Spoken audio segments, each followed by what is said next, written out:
নমস্কার বন্ধুরা। আজ আমার গল্পের লেখক হলেন ডক্টর নিহার রঞ্জন গুপ্ত, যিনি জন্মগ্রহণ করেছিলেন 1911 সালের 6ই জুন এবং তার মহাপ্রয়াণ ঘটে 1986 সালের 20শে ফেব্রুয়ারি।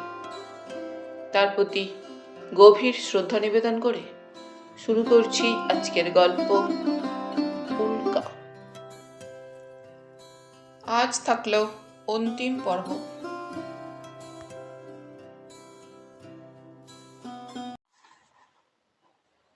ডক্টর সরকার সেদিন সন্ধ্যার দিকে লাইব্রেরি ঘরে বসে বসে একটা মোটা ডাক্তারি বই নিয়ে পড়ছেন। মধু এসে একটা কার্ড দিল। ডাক্তার সরকার মধুর হাত থেকে কার্ডটা নিয়ে দেখলেন, গণেন বোস, সলিসিটর।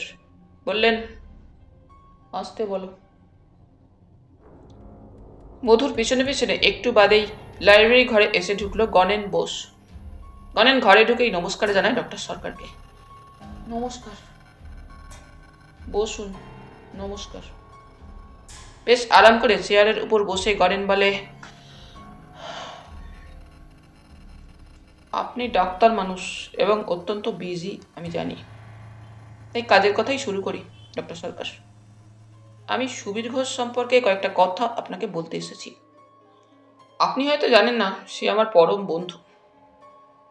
সুবীর? ডক্টর সরকার বিস্মিতভাবে গণেনের মুখের দিকে তাকালেন। হ্যাঁ, আপনি আমাকে না চিনলেও আমি আপনাকে চিনি। আর অদূর ভবিষ্যতে সুবীরবাবুর সঙ্গে আপনার যে আত্মীয়তা গড়ে উঠতে চলেছে সেও আমার জানা। বলুন, কি বলতে চান? আমি তার সলিসিটারও বটে, আবার বন্ধুও বটে। প্রকৃত বন্ধুত্ব এ জগতে যদিও দুর্লভ, তবু। বলুন। সুবীরবাবুর বর্তমান গতিবিধি সম্পর্কে আপনি হয়তো ওয়াকিবহাল নন। চোরা মাদকদ্রব্যের ব্যাপারে ইদানিং তিনি অত্যন্ত মেতে উঠেছেন। আর মিডনাইট হোটেল নামে যে ফিরিঙ্গিপাড়ার হোটেলটা আছে, সেটাও সুবীরবাবুরই। সেখানে নানা প্রকারের জুয়া খেলা থেকে শুরু করে এমন কোনো মাদকদ্রব্য নেই, বেচাকেনা চলে না সেখানে। আপনি তার বন্ধু ও সলিসিটার বললেন না? হ্যাঁ, আমি অনেক চেষ্টা করেছি, কিন্তু তাকে ফেরাতে পারিনি। তাই ভাবলাম আপনাকে জানালে আপনি যদি তাকে ফেরাতে পারেন। এমন সময় সহসা মিলি এসে ঘরে প্রবেশ করলো। মিলিকে দেখেই গণেন সত্যিই মুগ্ধ হয়ে যায়। সে জানতো না মিলি এত সুন্দরী। গণেনের যা বলবার ছিল বলা হয়ে গিয়েছিল। সে এবারে উঠে বিদায় নিল। মিলি বাবাকে প্রশ্ন করে, এই ভদ্রলোক কে বাবা? ডক্টর সরকার অন্যমনস্ক হয়ে একটু আগে গণেনের মুখে শোনা সুবীর সম্পর্কে কথাগুলি ভাবছিলেন। কোনো জবাব দিলেন না। মিলি বললে, বাবা, বাবা, চা দেওয়া হয়েছে, চলো। ডক্টর উঠলেন। চলো।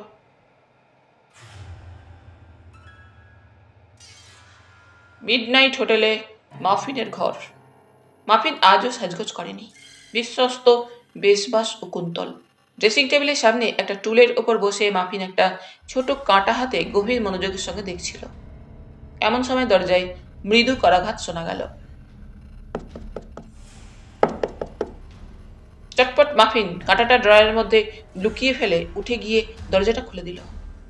তুপে এসে ঘরে প্রবেশ করল। এ কি মাফিন, তুমি এখনো সাজগোজ করোনি, ব্যাপার কি?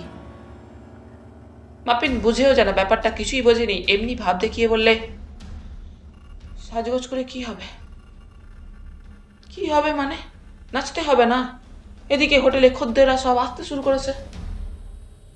নাচতে আমি আর পারবো না, মাফিন এবারে বলে। ও আবার কি কথা, নাচতে পারবে না মানে? মানে শরীর আমার অসুস্থ, তাছাড়া নাচতে আর ভালোও লাগে না।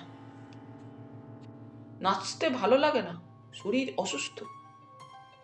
হ্যাঁ, দেখো, ওসব ছেদক কথায় তুপে ভোলে না। ভাবো আমি কিছু জানি না? শোনো মাফিন, আশা করি সেই চীনে লিং সিং এর মৃত্যুর কথাটা আজও ভুলে যাওনি এখনো। তাহলে তুমিও শুনে রাখো, তোমার মাইনে করা চাকর আজ আর আমি নই, বরং তুমি আজ আমার মাইনের চাকর। এই হোটেলের মালিক বর্তমানে আমি। মাফিনের কথা শেষ হতেই দরজা দিয়ে সুবীর প্রবেশ করলো ঘরে। কে? ফিরে চেয়ে সুবীরকে দেখেই মুহূর্তে তুপের মধ্যে যেন পরিবর্তন ঘটে গেল। একান্তভাবে সে যেন অমায়িক হয়ে উঠে বলে, আরে সুবীর বাবু যে, এসো এসো, আজকাল যে আর হোটেলে আসোই না, অমৃতে কি অরুচি ধরে গেল নাকি? সুবীরকে কিন্তু বেশ গম্ভীরই দেখায়, মুখখানা থমথম করছে। তুপে হঠাৎ বলে, কিন্তু মাফিন এসব কি বলছে সুবীর বাবু? সেই নাকি বর্তমানে? হ্যাঁ, মাফিনই বর্তমানে হোটেলের মালিক, সুবীর দৃঢ় শান্ত কণ্ঠে বলে। তারপর সহসা কথার মোড় ফিরিয়ে দিয়ে বলে, কিন্তু তার আগে তোমার কাছে একটা কথার জবাব চাই তুপে। বলো। উলুবেরিয়া যেটির কাছে গত সপ্তাহে যে মাল জাহাজ থেকে খালাস হয়েছে, সেটা বজবজের কাছে লোপাট হলো কি করে? কোন মালের কথা বলছো সুবীর বাবু? আমি তোমার কথা তো ঠিক বুঝতে পারছি না। কিছুই বুঝতে পারছো না? না। তুপে, গোক্র সাপ নিয়ে তুমি খেলা করছো, ভুলো না। তোমার মতো বর্মি কীটকে কিভাবে টিপে মারতে হয় সুবীর ঘোষ তা ভালোভাবেই জানে। এখনো বলছি, তোমারও ডার্টি ট্রিক্স ছাড়ো। বজ্রের মতো গর্জে ওঠে সহসা সুবীর। বর্মি তুপের খুদে খুদে চোখ দুটো সাপের চোখের মতো জ্বলতে থাকে। মুহূর্তে তার ডান হাতটা কোমর বন্ধে গোঁজা বাঁকা গুপ্ত ছোড়াটার দিকে অগ্রসর হয়, কিন্তু তারও আগে সুবীরের হাত প্যান্টের পকেট হতে ছোট্ট একটা অটোমেটিক পিস্তল সমেত বের হয়ে আসে। সুবীর কঠিন কণ্ঠে বলে, কোমরে হাত তোমার গিয়েছে কি? কুকুরের মতো গুলি করে তোমাকে আমি মারবো তুপে। শোনো, এরপর তোমার আর এই হোটেলে থাকা চলবে না, কিন্তু 1 মাসের সময় তোমাকে আমি দিলাম। আফটার দ্যাট তোমার ছায়াও যেন আমাকে না দেখতে হয়। যাও। লঘুরা হয়তো কুকুরের মতো মাথা নিচু করে তুপে ঘর থেকে বের হয়ে গেল। কাজটা কিন্তু ভালো করলে না সুবীর বাবু, মাফিন বলে। সুবীর সোনার সিগারেট কেস থেকে একটা সিগারেট বের করে তাতে অগ্নিসংযোগ করতে করতে বলে, তুপে আমাকে ভালো করেই চেনে মাফিন। 19 বছর বয়স থেকে চোরা কারবারের কারবারি আমি। তুপের মতো কীটদের কিভাবে শেষ করতে হয় তা আমার অজানা নেই। কিন্তু আমি তো ওকে চিনি, সাংঘাতিক চরিত্র, পারে না এমন কোনো দুষ্কর্মই নেই। অন্ধকারে পিছন থেকে যদি কখনো। সুবীর মৃদু হাসে, তুমি না জানলেও তুপে জানে, সামনের মতো পিছনেও আমার একজোড়া চোখ আছে। তুমি একবার লাল মিয়াকে ডাকো তো। মাফিন বের হয়ে গিয়ে লাল মিয়াকে ডেকে আনলো। বেটিখাটো লোকটা একটা দানব বিশেষ দেখতে, হোটেলের গোডাউনের প্রহরায় থাকে। লাল মিয়া, হুজুর। তুপের উপর সর্বদা নজর রাখবি, কোনো বেচাল দেখলেই অমনি। লাল মিয়া ঘাড় নেড়ে সম্মতি জানায়। বুঝলি?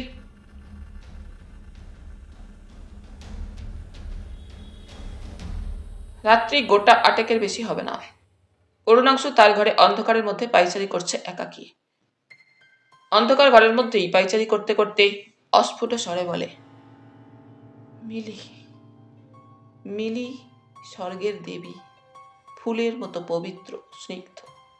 ঠাকুর বলো, দেবতা বলো, কেন আমাকে কুৎসিত করে সৃষ্টি করলে? আর এত কুৎসিত যদি করেছিলে, তবে কেন দিলে মানুষের প্রাণ? কেন কেন? সহসা পাশের লাইব্রেরি ঘর থেকে সুবীর ও মিলির কথাবার্তার আওয়াজ ওর কানে ভেসে এলো। সুবীর এসেছে। মিলি সুবীরকে বলছে, না তাহলে তুমি আবার গান শুনতে চাও না বলো? বারে, তুমিই তো তখন থেকে অর্গানের সামনে বসে হাসছো। ও, আমি হাসছি, বেশ, আর হাসবো না, এই মুখ বন্ধ করলাম। না না লক্ষ্মীটি, গাও। না, আমি গাইব না। বেশ, গাইবে না যখন, তখন আমি চলে যাই। বেশ বেশ, গাইছি, শোনো। মিলি গাইছে। ডক্টর সরকারের গলা শোনা গেল। মিলি, মিলি। মিলি তাড়াতাড়ি বলে ওঠে, বাবা, বাবা বোধহয় ফিরে এলেন, তুমি একটু বসো, আমি এক্ষুনি আসছি। লাইব্রেরি ঘর থেকে বের হয়ে মিলি এসে দেখলো এইমাত্র তার বাবা ফিরেছেন। মিলি বাবাকে প্রশ্ন করে, ফিরতে এত দেরি হলো যে আজ তোমার বাবা? একটা জরুরি কাজে আটকে পড়েছিলাম মা। গান গাইছিলি বুঝি মা? হ্যাঁ, সুবীরদা এসেছেন। ডক্টর সরকার যেন চমকে ওঠেন, বলেন, কে? সুবীর? তাকে একটু আমার কাছে পাঠিয়ে দে তোমা, তার সঙ্গে কয়েকটা কথা আছে। আর মধুকে বল 1 কাপ চা দিতে, আমি স্টাডিতে আছি। শুধু চা? আর কিছু খাবে না বাবা? না মা, এখন শুধু এক কাপ চাই দিতে বল। মিলি সুবীরকে ডেকে দিতে গেল। ডক্টর সরকার তার স্টাডির দিকে এগিয়ে গেলেন। ঘরের মধ্যে প্রবেশ করে সুইচ টিপে আলোটা জ্বেলে একটা চেয়ার টেনে নিয়ে বসলেন।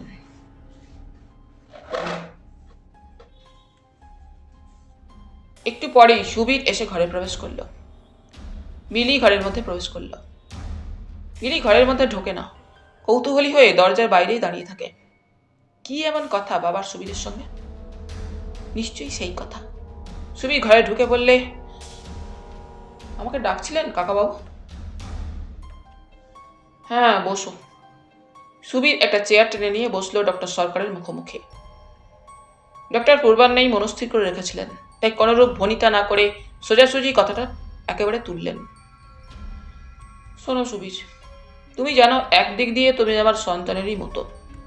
কারণ মিলি, তুমি জানো যার চাইতে অধিক প্রিয় এ জগতে আর আমার কোনো কিছুই নেই। তার সঙ্গে তোমার বিবাহ দেব বলে স্থির করেছিলাম। কিন্তু ওয়েল মাই বয়, ইদানিং তোমার সম্পর্কে আমার কানে যেসব কথা এসেছে, কি আপনি বলতে চাইছেন আমি ঠিক বুঝতে পারছি না কাকাবাবু। দেখো, তোমার রিসেন্ট মুভমেন্ট সম্পর্কে অনেক অপ্রিয় কথাই আমার কানে এসেছে, তাই আমি জানতে চাই। ডাক্তারকে এক প্রকার বাধা দিয়েই সুবীর বলে, কি আপনি কার কাছে শুনেছেন আমি জানি না, এবং কতগুলো উড়ো খবর শুনেই যদি আপনার মনে হয়ে থাকে।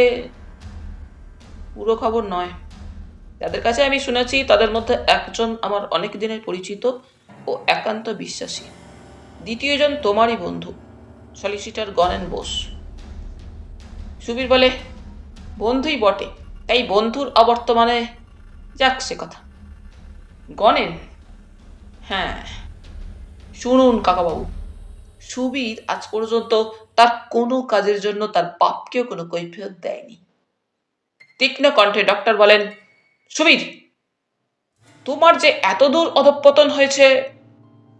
সুবীর সমান সুরে জবাব দেয়, দেখুন স্যার, হতে পারে এটা আপনার নিজের বাড়ি এবং আপনি আপনার মেয়ের বিবাহ আমার সঙ্গে ইচ্ছে করলে নাও দিতে পারেন, বাট ডক্টর চিৎকার করে ওঠেন, I say get out of my house. বেরিয়ে যাও, বেরিয়ে যাও। অপদার্থ কোথাকার। রাগে উত্তেজনায় ডাক্তার যেন কাঁপতে থাকেন।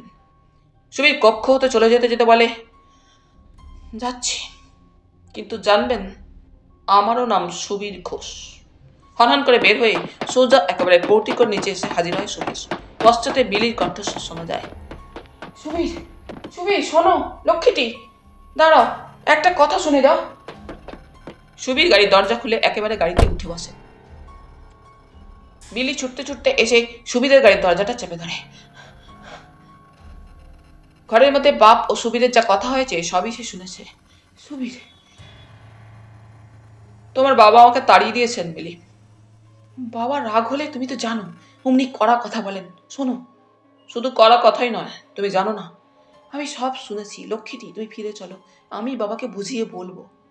হঠাৎ এমন সময় পোর্টিকোয় ডক্টর সরকারের গম্ভীর কণ্ঠস্বর শোনা গেল, মিলি, মিলি, এদিকে এসো। মিলির হাত আপনা হতেই গাড়ির দরজা থেকে ঝুলে পড়ল। সুবীরের সঙ্গে সঙ্গে গাড়িতে স্টার্ট দিয়ে গাড়ি চালায়। এসো। বাইরের ঘরে এসে মিলি নিজেকে আর রোধ করতে পারল না। উপবিষ্ট পিতার ক্রোড়ে মুখ গুজে ফুঁপিয়ে কেঁদে উঠল।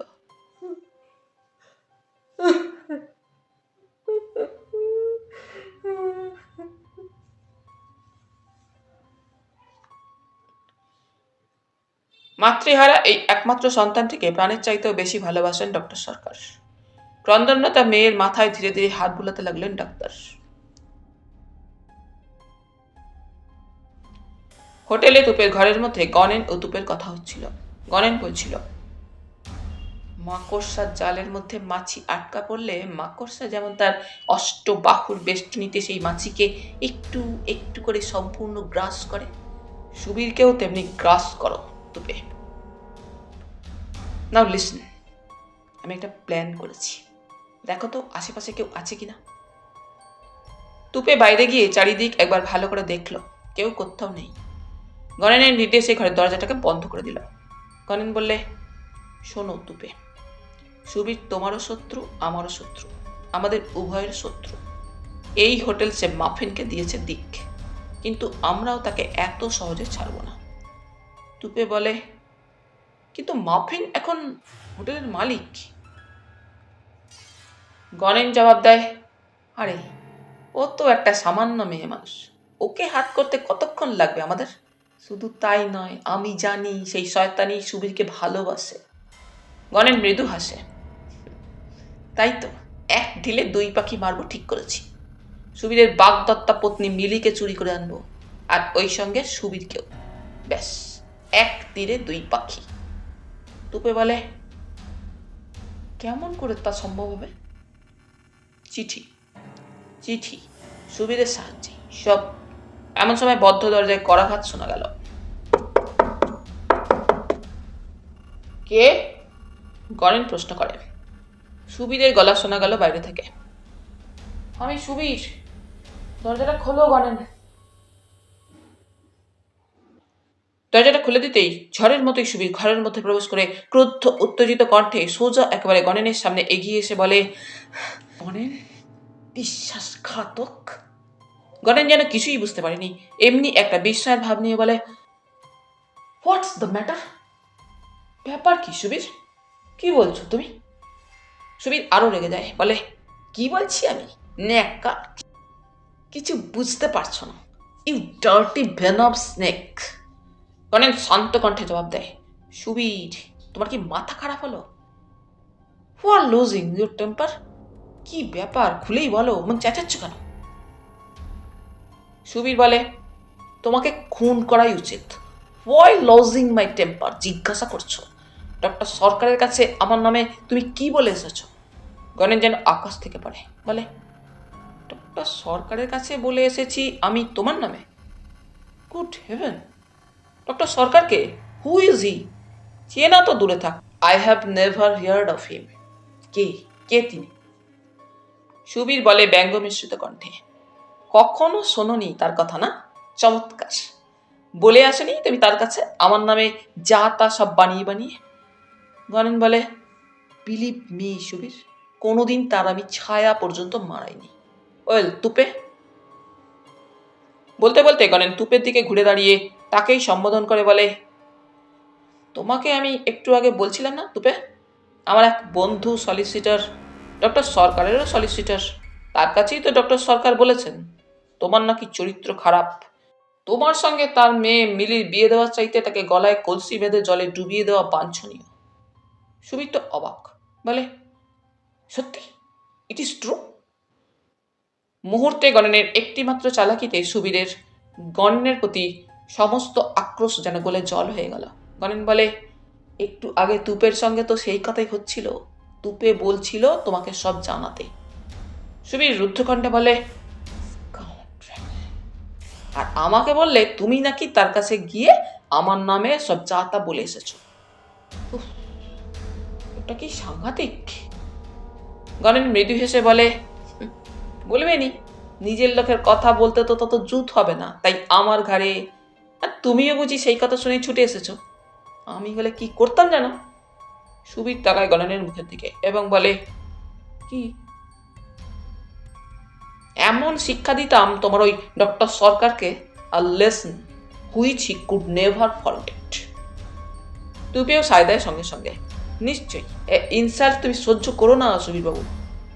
সুবীর বলে, তিনি স্পষ্ট না বললেও বুঝতে পারছি, এরপর আর তিনি তার মেয়ের সঙ্গে আমার বিবাহ দেবেন না। না, এ ইনসাল্ট আমি মরে গেলেও সহ্য করব না। গণেন বলে ওঠে, বিবাহ দেবে না?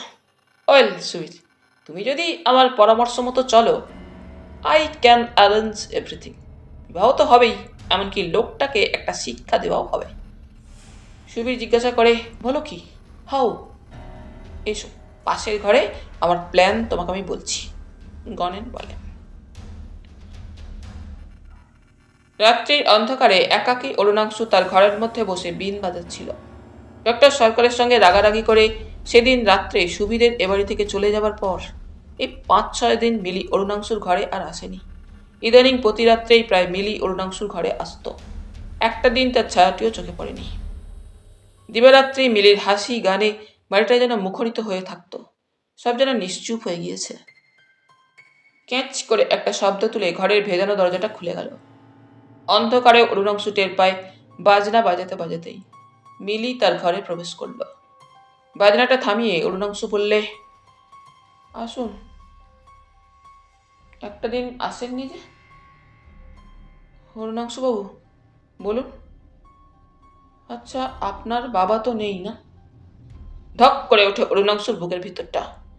তার বাবা কি যে জবাব দেবে সে বুঝতে পারে না, চুপ করেই থাকে। আচ্ছা, আপনার মাও নেই? আবার প্রশ্ন করে মিলি। তথাপি অরুণাংশু নিরুত্তর। কথা বলছেন না যে? কি বলবো? আপনার মা? হ্যাঁ, আমার মা আছেন, মৃদু কণ্ঠে অরুণাংশু বলে। আপনার মা আপনাকে খুব ভালোবাসেন না? হ্যাঁ। তারপর কি ভেবে অরুণাংশু বলে, আপনার বোধহয় মনটা খারাপ মিলি দেবী। আসুন, আপনাকে আজ একটা নতুন সুর বাজিয়ে শোনাই। না থাক, আপনি আপনার মার গল্প করুন শুনি। মার গল্প? হ্যাঁ, জানেন, খুব ছোটবেলায় যখন ভালো করে জ্ঞান হয়নি শুনেছি আমার মা মারা গেছে। বলতে বলতে মিলির গলাটা অশ্রু ভারে বুঝে এলো, এবং যে মাকে তার আজও ভালো করে মনেও নেই, সেই মায়ের কথা ভেবেই দুঃখে ও কান্নায় বুকখানা তোলপাড় করতে থাকে। অরুণাংশু বলে, কেন, আপনাকে আপনার মায়ের অভাব তো কোনোদিনই বোধ করতে হয়নি মিলি দেবী। ডাক্তারবাবু যে আপনাকে কি স্নেহ করেন আমি তো জানি। হ্যাঁ, বাবা আমাকে সত্যি খুব ভালোবাসেন। বলতে বলতে মিলি চুপ করে যায়। এমন সময় হঠাৎ অরুণাংশু বলে ফেলে, আজ কয়দিন সুবীরবাবুকে যে আসতে দেখি না। মিলি অরুণাংশুর কথায় চমকে ওঠে। সুবীর? সুবীর তাকে আপনি জানেন নাকি? অরুণাংশু নিজেও যেন কেমন থতমত খেয়ে যায়। বলে, হ্যাঁ, তার সঙ্গে পরিচয় হবার সৌভাগ্য হয়নি বটে, তবে দূর থেকে তাকে দেখেছি। ওসব কথা থাক অরুণাংশুবাবু, তার চাইতে এ কয়দিন আপনার বাজনা শুনিনি। আপনি একটা কিছু বাজান। তার চাইতে সেদিন আপনাকে যে সুরটা শেখাচ্ছিলাম সেটা বাজান। অরুণাংশু বলে, না, আপনি বাজান। অরুণাংশু আর প্রতিবাদ না করেই বীণটা আবার পাশ থেকে অন্ধকারেই হাত বাড়িয়ে তুলে নেয়, এবং অঙ্গুলির পীড়নে বীণের তারে সুর জাগে। অরুণাংশু বাজায় বসন্ত বাহার। অনেকক্ষণ ধরে পরপর দু তিনটি সুর বাজাবার পর অরুণাংশু যখন থামল, হঠাৎ মিলি প্রশ্ন করে, আচ্ছা অরুণাংশুবাবু, আপনি এত করুণ সুর সব ভালোবাসেন কেন বলুন তো? আপনার বাজনা শুনলে মনে হয় যেন আপনারই বুকের মধ্যে জমাট বাঁধা কান্না সুরের মধ্যে ঝরে ঝরে পড়ে। অরুণাংশু কি জবাব দেবে বুঝতে পারে না, চুপ করে থাকে। মিলি আবার বলে, মনে হয় কি জানেন, আপনার মনের মধ্যে যেন কোথায় বিরাট একটা দুঃখ জমাট বেঁধে আছে। মৃদু হেসে অরুণাংশু বলে, এ আপনার ধারণা। ধারণা নয়, সত্যিই মনে হয়। সত্যি অরুণাংশুবাবু, এতদিন আপনার সঙ্গে আলাপ, কিন্তু কই কখনো তো আপনাকে আপনার নিজের কথা বলতে শুনি না। যার নিজস্ব কোনো কথাই বলবার নেই, কি বলবে সে বলুন? না না, তাও কি কখনো হতে পারে নাকি? আপনার ঘর বাড়ি দেশ, মা বাপ ভাই বোন, না না, ওসব কথা জিজ্ঞাসা করবেন না মিলি দেবী। ওসব কথা আমাকে জিজ্ঞাসা করবেন না। কতকটা যেন আর্তকণ্ঠেই অরুণাংশু মিলির প্রশ্নের জবাবে বলে ওঠে। একান্ত বুদ্ধিমতী মেয়ে মিলি বুঝতে পারে মুহূর্তে অরুণাংশুর আকুল আর্ত কণ্ঠস্বর হতেই ওইখানেই অরুণাংশুর সবচেয়ে বড় ব্যথার স্থান। তাই উনি এত সব তান পরিচয়ের মধ্যে ওই দিকটা আড়াল করে রাখেন সর্বদা। হঠাৎ আবার এক সময় কতকটা শত প্রণোদিত হয়েই অরুণাংশু বলে, আচ্ছা বলতে পারেন মিলি দেবী যে মানুষের সন্তান হয়েও দেখতে অতি বড় কুৎসিত ও দানব আকৃতির হয়, বীভৎস ভয়ঙ্কর, তার স্থান কোথায়? আপনি ঠিক যে কি বলছেন অরুণবাবু, বুঝতে পারছেন না? বলছিলাম, এমন যে মানুষ দেখতে ভয়ঙ্কর কুৎসিত থাকে, দেখলেই আঁতকে উঠতে হয়। মানুষের সমাজে তো তার স্থান নেই। তবে তার স্থান কোথায়? কোথায় সে যাবে? বনে জঙ্গলে কি? কি বলছেন আপনি অরুণবাবু? মানুষ কি কুৎসিত হয় না? সবাই কি দেখতে সুন্দর হয়? আর হলেই বা কুৎসিত, সেও তো আমাদেরই মতো মানুষ। না না, সে মানুষই নয়। মানুষের চেহারাই তার নয়, দানব, ভূতের মতো চেহারা। তা হলেই বা, মানুষের পেটে যার জন্ম সে মানুষই। বললাম তো আপনাকে, মানুষের পেটে জন্মালেও মানুষ নয় এমন যে, হয়তো এমন যে তাকে দেখলে আপনিও আটকে উঠবেন অন্যান্য সকলের মতোই। এ আপনার বাড়াবাড়ি কথা অরুণবাবু। আমি তো ভাবতেই পারি না আপনি যেমন বলছেন বাস্তবে তা হতে পারে। পারে পারে মিলিদেবী, পারে। আমি এমন একজনকে জানি যার জন্ম মুহূর্তে তার সেই বীভৎস ভয়ঙ্কর কুশ্রী চেহারার জন্য তার জন্মদাতা পিতাও তাকে ত্যাগ করেছিল। বলেন কি? তাই, এবং জীবনে সে মাত্র দুটি লোকের কাছে ছাড়া তার বীভৎস দানবাকৃতি চেহারার জন্য কারো কাছ থেকেই এতটুকু সহানুভূতি বা স্নেহ পায়নি। আহা, কিন্তু তার চেহারার জন্য তো সে দায়ী নয়। দায়ী বই কি, তার ভাগ্যই তো দায়ী। কিন্তু আসুন, দেখুন, লোকটার দুর্ভাগ্য, জন্ম মুহূর্তে পরিত্যক্ত হয়েও সে মরল না। শত লাঞ্ছনা, ধিক্কার ও অবহেলা পেয়েও বেঁচে রইল। এর চাইতে তার বাপ যদি তাকে জন্ম মুহূর্তেই পরিত্যাগ না করে গলার টিপে মেরে ফেলতো, পরবর্তী জীবনে এমনি করে হয়তো তাকে চরম দুঃখের দুঃসহ ভারকে বহে বেড়াতে হতো না। লোকে তো জেনেছিলই সে মৃত। সত্যি তাকে মেরে ফেললেই তো ভালো হতো। লোকে মৃত জেনেছিল? হ্যাঁ, সেই বীভৎস আকৃতির সন্তানকে পরিত্যাগ করবার সঙ্গে সঙ্গেই তার বাপ ঘোষণা করে দিয়েছিল তার সে সন্তান মৃত। মাও জানলেন পরে তার একটি মৃত সন্তানই হয়েছিল। এমন কখনো হয় নাকি? কি যে হয় আর কি যে হয় না এ জগতে, ভাবলে আশ্চর্যই হয়ে যাবেন মিলি দেবী। না না, এ আমি বিশ্বাস করি না অরুণবাবু। বিশ্বাস করেন না? না না, থাক, সে বিশ্বাস আপনার অটুটই থাক, ভেঙে দিতে চাই না।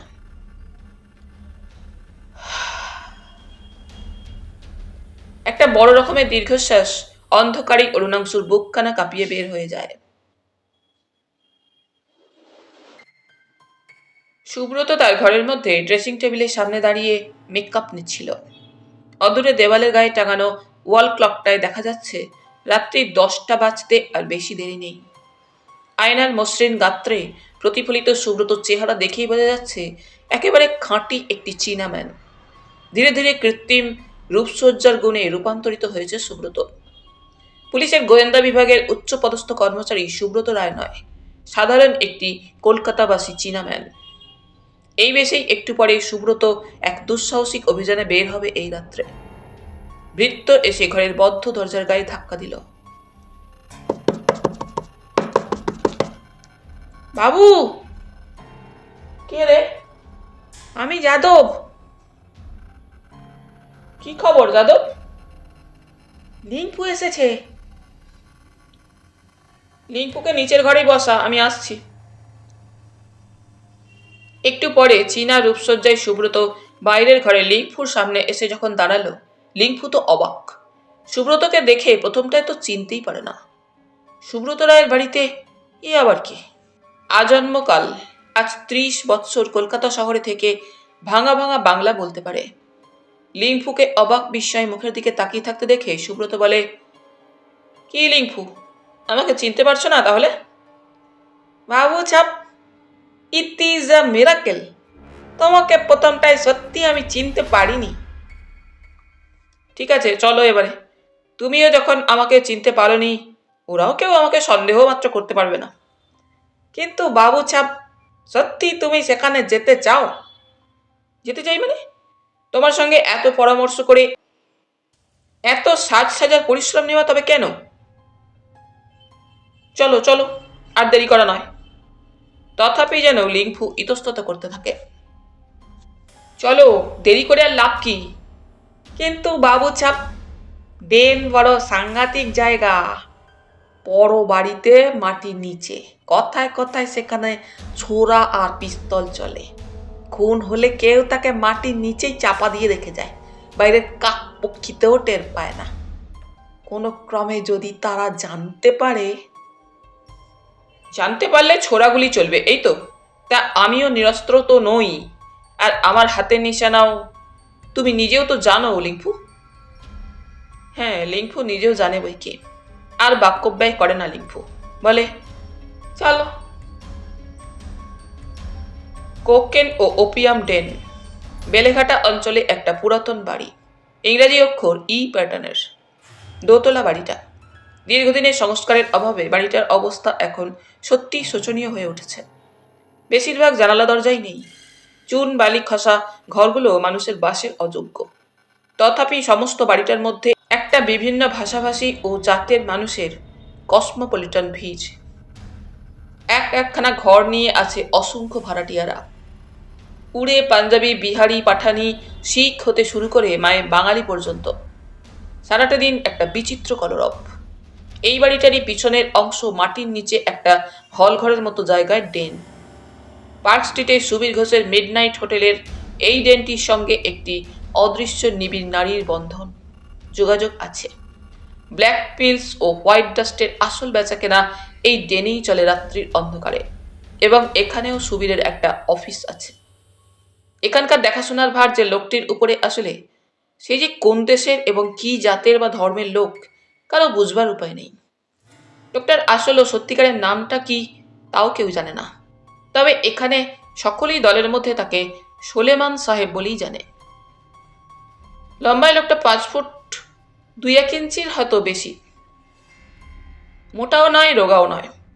তার পরিধানের হাফ শার্টের অনাবৃতর পুরো বাহুর যে অংশটি লোকচক্ষু দৃষ্টিতে পড়ে, সেই পেশিবহুল পুরো বাহু দুটি দেখলেই মনে হয় ইস্পাতে গঠিত দুটি যন্ত্র।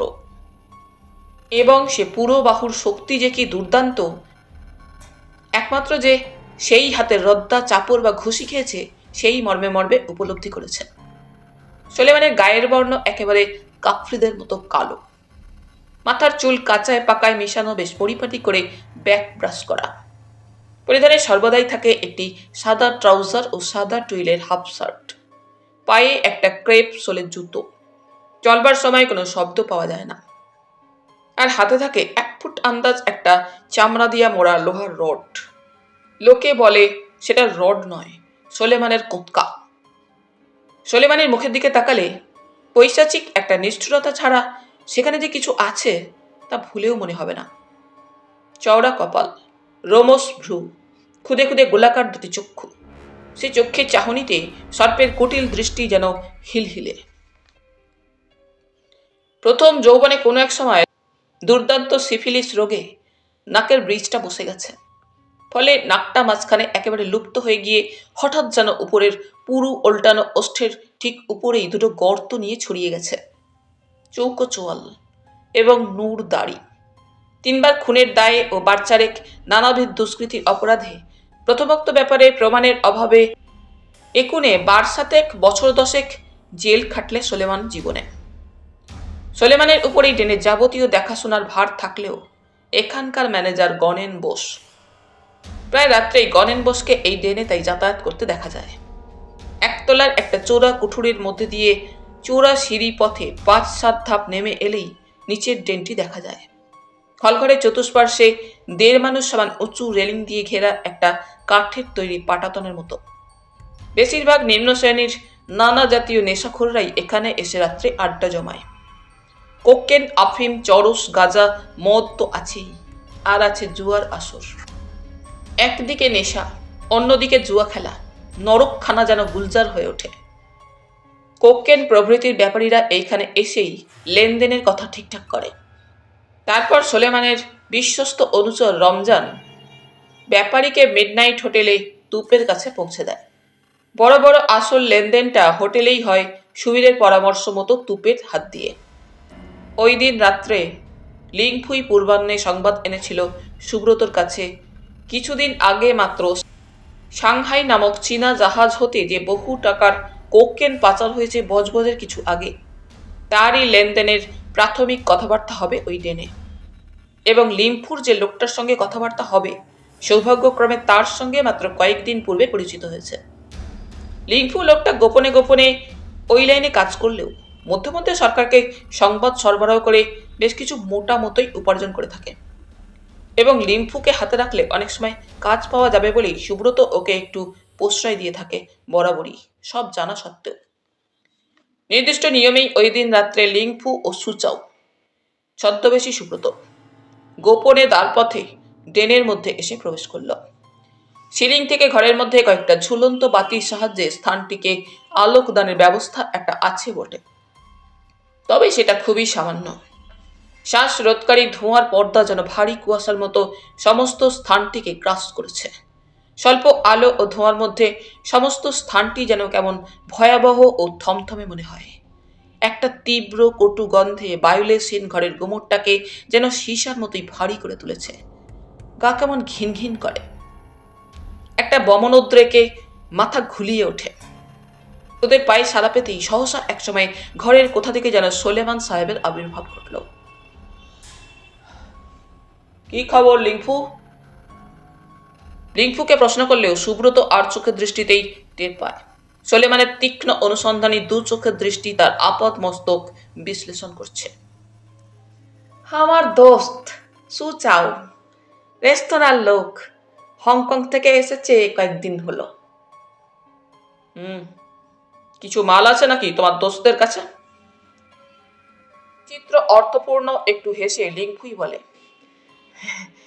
আছে বই কি, নইলে আর কষ্ট করে আসা কেন? কি সাদা না কালো? দুই আছে।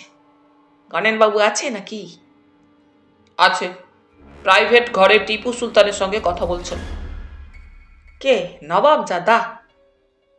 মৃদু হেসে সোলেমান ঘাড় নেড়ে বলে, এ লাইনে নবাবজাদা টিপু সুলতান একজন পাক্কা লোক, এবং লিম্ফুই পূর্বাহ্নেই সংবাদ পেয়ে এসেছে ওই নবাবজাদারই অনুসরণে সুব্রতকে নিয়ে। সুব্রত লিংফুকে সঙ্গে করে ছদ্মবেশে এই ডেনে আসবার দুটি উদ্দেশ্য ছিল। একটি ডেনটিকে সচক্ষে দেখা দেখা এখানকার হালচাল কাজকর্ম, দ্বিতীয় চোরামালের আসল গুদামটির কোনো একটা হদিশ পাওয়া যায় কিনা দেখতে। চুনোপুটির উপরে সুব্রতর কোনো লোভ কোনোদিনই নেই।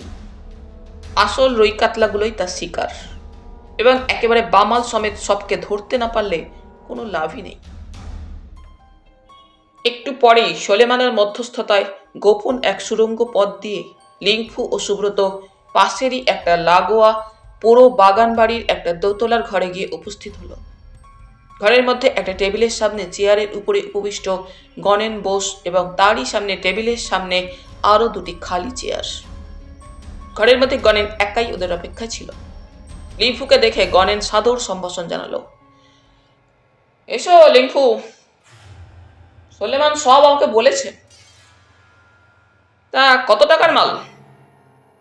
1000 কোটি টাকার হবে, সব সাদা গুঁড়ো। লোভে গণেনের চোখের তারা দুটো যেন জল জল করে ওঠে। কবে পাওয়া যাবে মাল? যাবে বলবেন। বেশ, দিন 7 বাদে তুমি সোলেমানের কাছ থেকে খবর নিয়ে যেও। বেশ, তাই হবে। টাকাটা কিন্তু সব নগদ এবং হাতে হাতেই চাই, লিংফু বলে। তাই হবে। আপনার সঙ্গে একটা কথা ছিল গণেন বাবু, চাপা কণ্ঠে হঠাৎ লিংফু বলে। চোখের ইশারায় গণেন সোলেমানকে কক্ষ ত্যাগ করতে বললে। সোলেমান ঘর ছেড়ে চলে গেল। ইয়েস, বলো। কৌতূহলী দৃষ্টিতে লিংফুর দিকে তাকিয়ে এবারে গণেন বলে। এটুকু লিংফু সুব্রতর পূর্ব পরামর্শ মতোই বলে। লেনদেনটা কি সুবীর বাবুর সামনেই হবে? কেন বলো তো? মানে তিনি যেন একটু টাকা কড়ির ব্যাপারে। না, এটা আমার সঙ্গেই হবে। বেশ, তবে সেই কথাই রইল। হ্যাঁ। এরপর দুজনে বিদায় নেয়।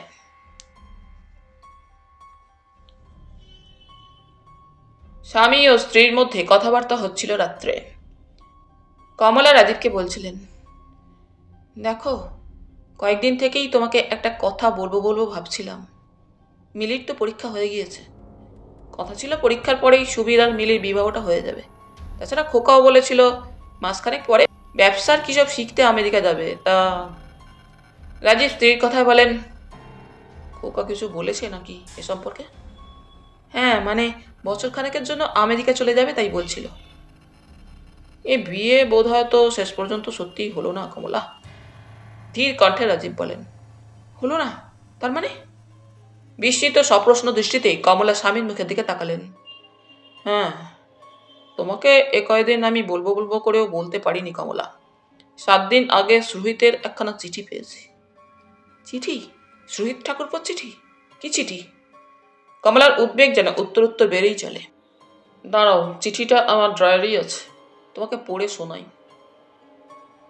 রাজীব এগিয়ে গিয়ে রাইটিং টেবিলের ড্রয়ার থেকে একটা খামে ভরা পুরু চিঠি নিয়ে এলেন। চিঠিটা চোখের সামনে মেলে ধরে পড়তে শুরু করলেন। শোনো, প্রিয় রাজু, সত্যি যখন ভাবি আমরা কত অসহায়, সামান্য একটা চুক্তির প্রতিশ্রুতি পর্যন্ত শেষ পর্যন্ত পালন করাও যখন কোনো কোনো সময় আমাদের পক্ষে দুঃসাধ্য হয়ে পড়ে, দুঃখই হয়। একান্ত দুঃখের সঙ্গেই তোমাকে জানাতে বাধ্য হচ্ছি, আমার মেয়ে মিলির সঙ্গে তোমার ছেলে সুবীরের বিবাহ হওয়া সম্ভব নয়। পরস্পর আমরা পরস্পরকে যে বিবাহ ব্যাপারে প্রতিশ্রুতি দিয়েছিলাম তা থেকে স্বেচ্ছায় তোমাকে আমি মুক্তি দিলাম, এবং বিনীত প্রার্থনা তুমিও আমাকে দেবে। বুঝতে পারছি তোমার আমার সঙ্গে চিরদিনের যে আবাল্যের মধুর সম্পর্ক ও বন্ধন, যেটাকে ওদের দুজনকে নিয়ে আরো দৃঢ় ও আরো নিবিড় করতে চেয়েছিলাম, বিধাতার সেটা বুঝি ইচ্ছা নয়। রাজীবকে পত্র পাঠে কমলা সহসা বাধা দিলেন। হিসাবের মানে? ঠাকুরপো এই চিঠি তোমায় লিখেছেন? ঠাকুরপো? হ্যাঁ, দেখতে চাও? নিজের চোখে দেখো না। কিন্তু এতদিন পরে এইসব কথার মানে কি? আছে, শোনো। রাজীব আবার পত্রপাঠ শুরু করলেন।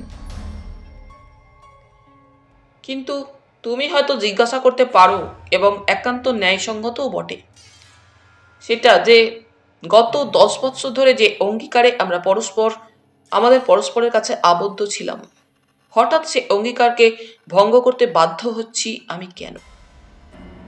তুমি জানো, মিলি আমার একমাত্র সন্তান। মাতৃহারা মিলিকে 3 বছরের শিশু এতদিন ধরে এত কষ্ট করে এত বড়টা করে তুলেছি। সেই আমার জীবনের সব। সেই মিলিকে আমি সব জেনে শুনেও চরম দুর্ভাগ্য ও সর্বনাশের পথে ঠেলে দেব, এ নিশ্চয়ই তুমি জানো আমার দ্বারা কদাপি সম্ভবপর হবে না।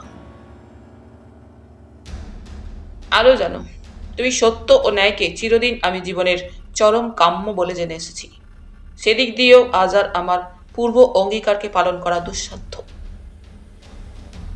রাজু, আমি জানি কেন সুবীর আজ চরম সর্বনাশ পথে ধাপের পর ধাপ নেমে চলেছে। তোমার ও বৌদির অন্ধ স্নেহই তাকে মানুষ হতে দেয়নি। তুমি নিশ্চয়ই সুবীর সম্পর্কে সজাগ হও। নিচু স্তরের সমাজ জীবনের কুশ্রী পঙ্কিলতার মধ্যে তোমার সুবীর আজ আকণ্ঠ নিমগ্ন হয়েছে।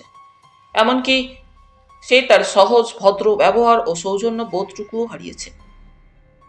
কমলা এবারে অত্যন্ত বিরক্তিপূর্ণ কণ্ঠেই স্বামীকে বাধা দিলেন। যাক যাক, তার মেয়ের সঙ্গে বিবাহ না দিলেও আমার ছেলের জন্য মেয়ের অভাব হবে না। তোমার ইদানিংকার কথাগুলো আমি বিশ্বাস করতে চাই না। এখন দেখছি তুমিই ওকে ঠিক বুঝেছিলে। মানুষের যে এত পরিবর্তন হতে পারে। রাগ করো না কমলা, শোনো, সুহিত যা লিখেছে সত্যি, মিথ্যে নয়। থাক থাক, আমি তার মা, আমার ছেলেকে আমি চিনি না? এমন সময় সহসা সুবীর এসে ঘরের মধ্যে প্রবেশ করেই মা ও বাবার মুখের দিকে তাকিয়ে অনুমান করে কিছু একটা ঘটেছে। মায়ের দিকে তাকিয়ে প্রশ্ন করে, কি হয়েছে মা?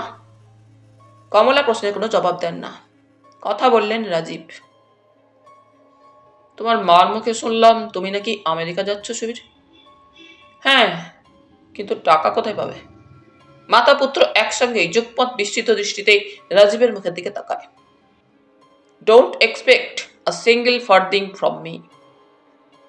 আমার কাছ থেকে একটি কপর্দকও সাহায্য পাবে না যেন। আপনি আমাকে টাকা দেবেন না? না, যতদিন পর্যন্ত না তুমি নিজেকে সংশোধন করো। মা, এসব কথার মানে? সুবীর এবারে মাকেই প্রশ্ন করে। মাকে প্রশ্ন করে তোমার কোনো লাভ নেই সুবীর। তোমার সম্পর্কে যেসব কথা আমার কানে এসেছে তাতে বুঝতে পেরেছি অধঃপাতের একেবারে শেষ ধাপে তুমি বিচরণ করছো। এমনকি ডক্টর সুহিত পর্যন্ত তোমার বর্তমানের ঘৃণিত পরিচয়ে বীতশ্রদ্ধ হয়ে I see it is then that scoundrel doctor. Subir, নির্লজ্জতারও একটা সীমা আছে, গর্জন করে ওঠেন রাজীব। তবে আপনিও শুনুন বাবা, I don't care for your মানি। সুবীর ঘোষের অর্থের অভাব নেই।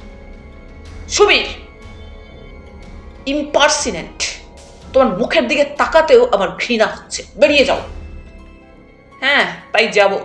আমিও আর এ বাড়ির সঙ্গে কোনো সম্পর্ক রাখতে চাই না, এক্ষুনি চলে যাব। হ্যাঁ, এক্ষুনি যাও।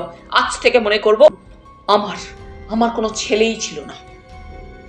সুবীর যাবার জন্য ঘুরে দাঁড়িয়ে সতেজ কণ্ঠে বললে, তাই জানবেন। কমলা চিৎকার করে ওঠেন, খোকা খোকা শুনে যা, শোন। না না, এই বাড়িতে এক মুহূর্তও নয়। বলতে বলতে ঝড়ের বেগেই সুবীর ছুটে সিঁড়ি অতিক্রম করে চলে যায়। খোকা, লক্ষ্মী বাবা, শোন শোন। কমলা ছুটে যান।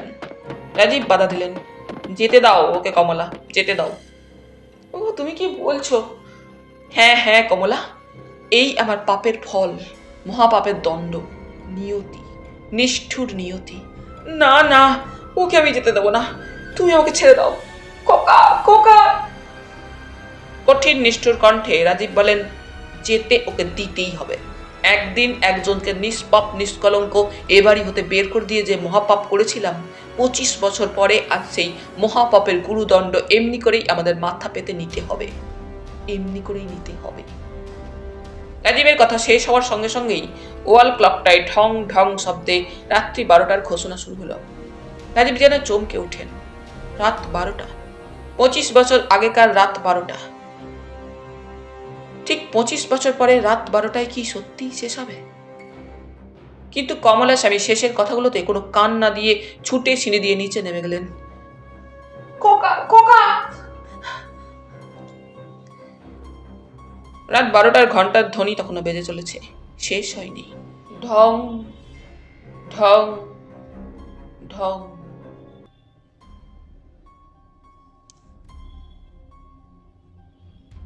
মিলি দুপুরের দিকে লোক মারফত একটা চিঠি পেল। একাকী শয্যার উপরে শুয়ে এসে সুবীরের চিন্তাতেই বিভোর হয়েছিল। আজ 8 দিন সুবীরের সঙ্গে একটিবার চোখের দেখাও হয়নি। এ জীবনে আর হবে কি না তাই বা কে জানে। চিঠিটা সুবীরের। সুবীর লিখেছে, মিলি, শেষ বিদায়ের আগে শেষবারের মতো তোমার সঙ্গে এ জীবনের শেষ সাক্ষাৎটা করে যেতে চাই। কাল রাত 12টায় তোমাদের বাড়ির বাগানের দক্ষিণ দিককার দরজার সামনে তুমি এসে দাঁড়িও। আমি আসব, ভুলো না যেন রাত ঠিক 12টায়। তোমার সুবীর। কাল রাত 12টায়। হ্যাঁ, মিলি দেখা করবে, নিশ্চয়ই দেখা করবে। 8টা দিনও নয়, মনে হচ্ছে যেন একটা যুগ মিলি সুবীরকে দেখে না। 8 দিন পরে আজ আবার সুবীরের চিঠিটা পেয়ে মিলির মুখে যেন হাসি ফুটে ওঠে। কিন্তু কাল রাত 12টায়।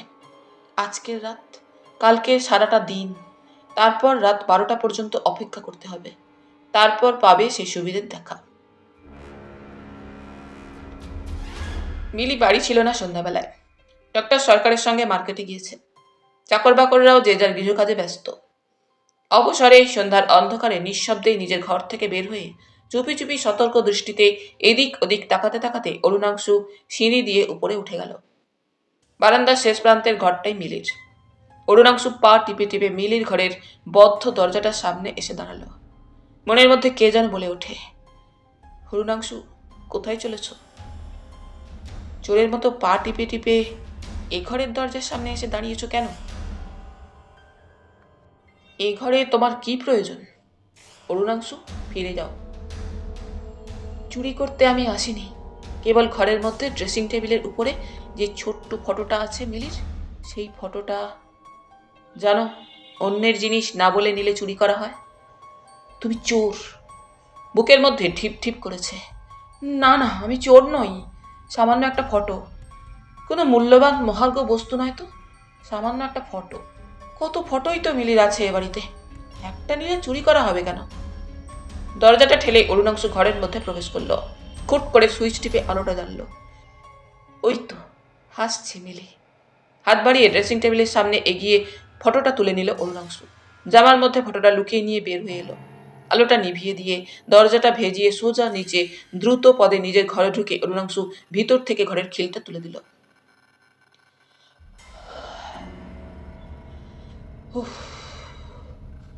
বুকটার মধ্যে এখনো ঢিপ ঢিপ করছে।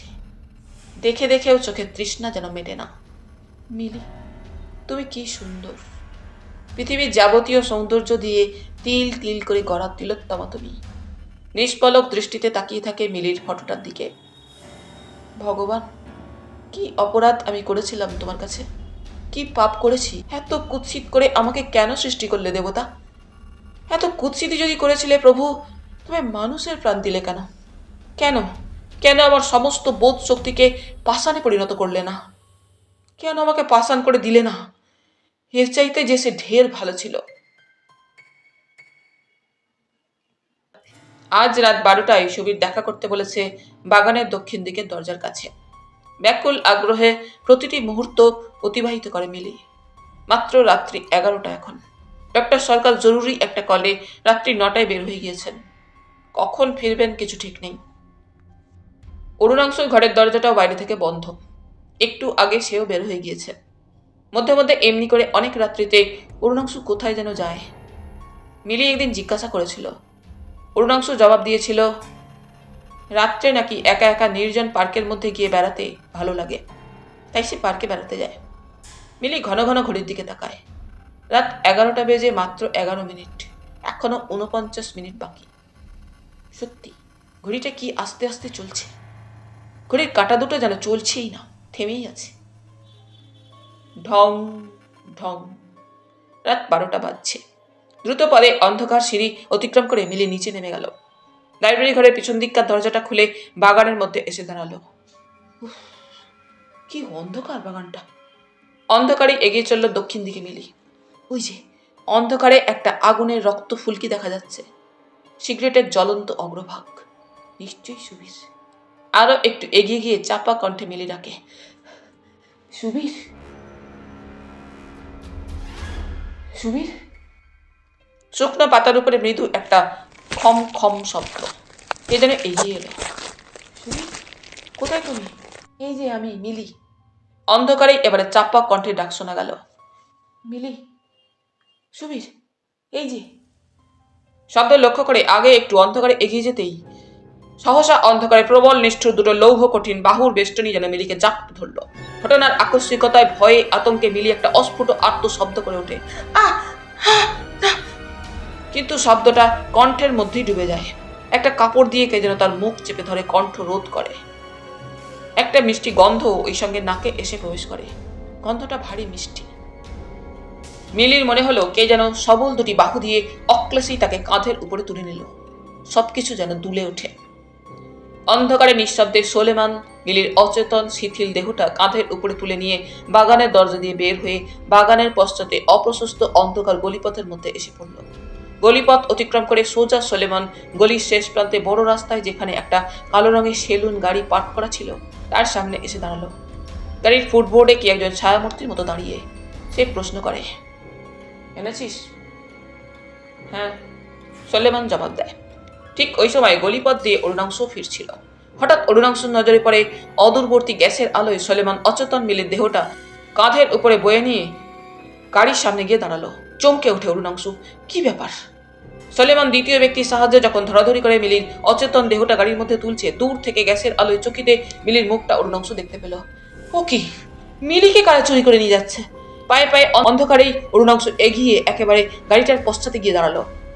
গাড়িটা স্টার্ট দিয়ে গাড়ি ছাড়বার সঙ্গে সঙ্গে অরুণাংশু ক্ষিপ্র গতিতে গাড়ির পিছনের বাম্পারে বসে পড়ল, শক্ত করে বাম্পারটা ধরে। গাড়ি ছুটে চলেছে যেন।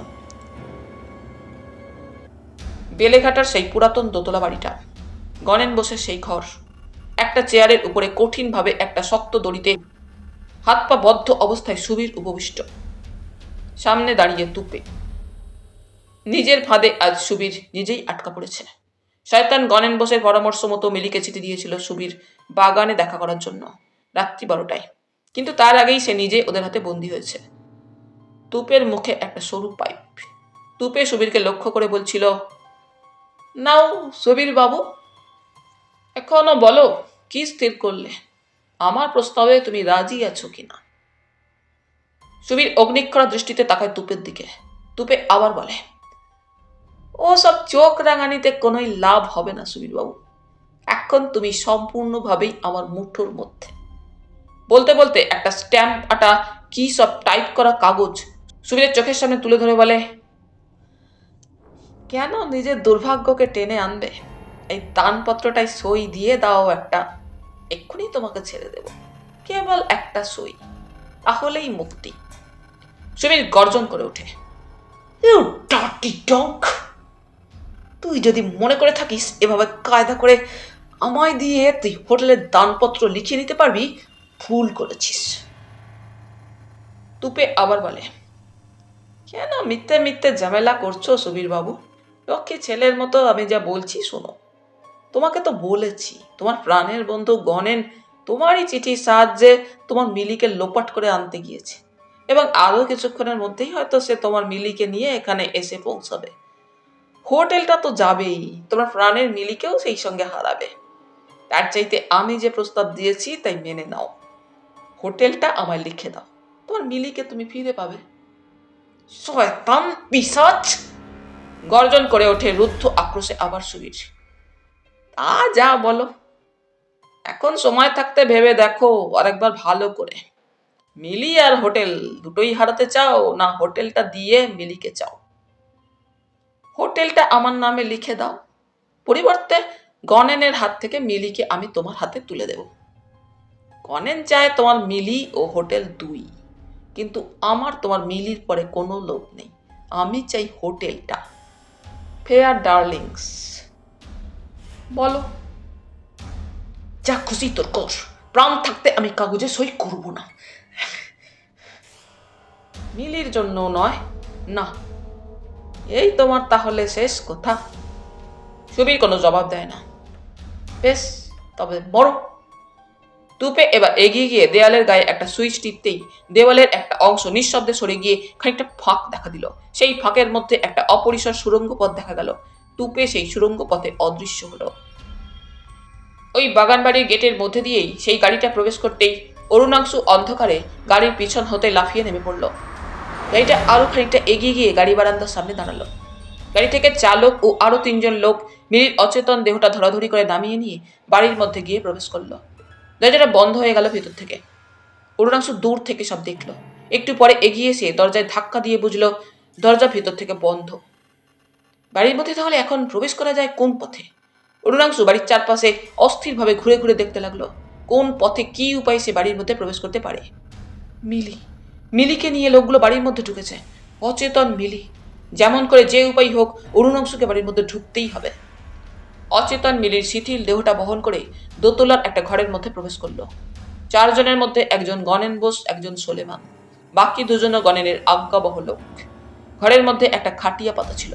গণেনের নির্দেশে সোলেমান ও অন্য 2 জন মিলির অচেতন দেহটা খাটিয়ার ওপরে শুইয়ে দিল। তুপে এসে কক্ষ মধ্যে প্রবেশ করলো।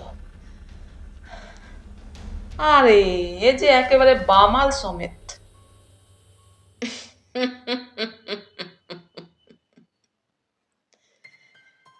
গণেন গর্বের হাসি হেসে বলে, গণেন বোসের প্ল্যান কখনো বানচাল হয় না তুপে।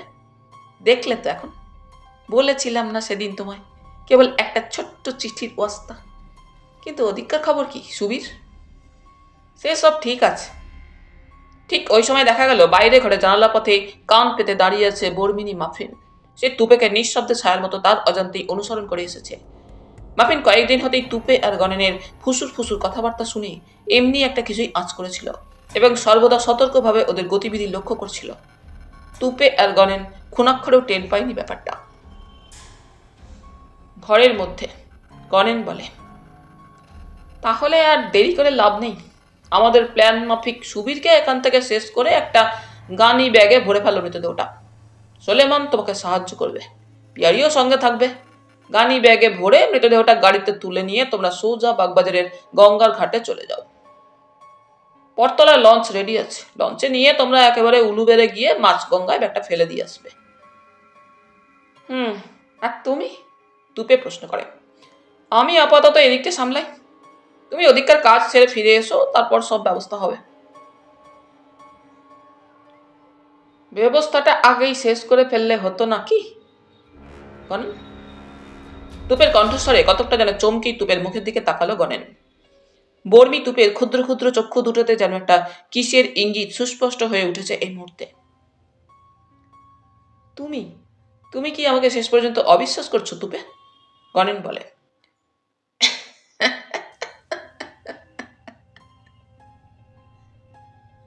নিষ্ঠুর একটা চাপা হাসিতে বর্মি তুপের মুখটা যেন ভয়ঙ্কর হয়ে ওঠে মুহূর্তে।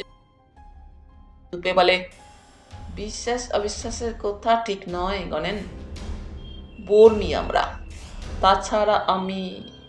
বলতে বলতে কথাটা তুপে শেষ না করেই মুহূর্তে চোখের পলকে পকেট থেকে পিস্তল সমেত ডান হাতটা বের করে পিস্তলটা হাতের মুঠোর মধ্যে চেপে ধরে বলে,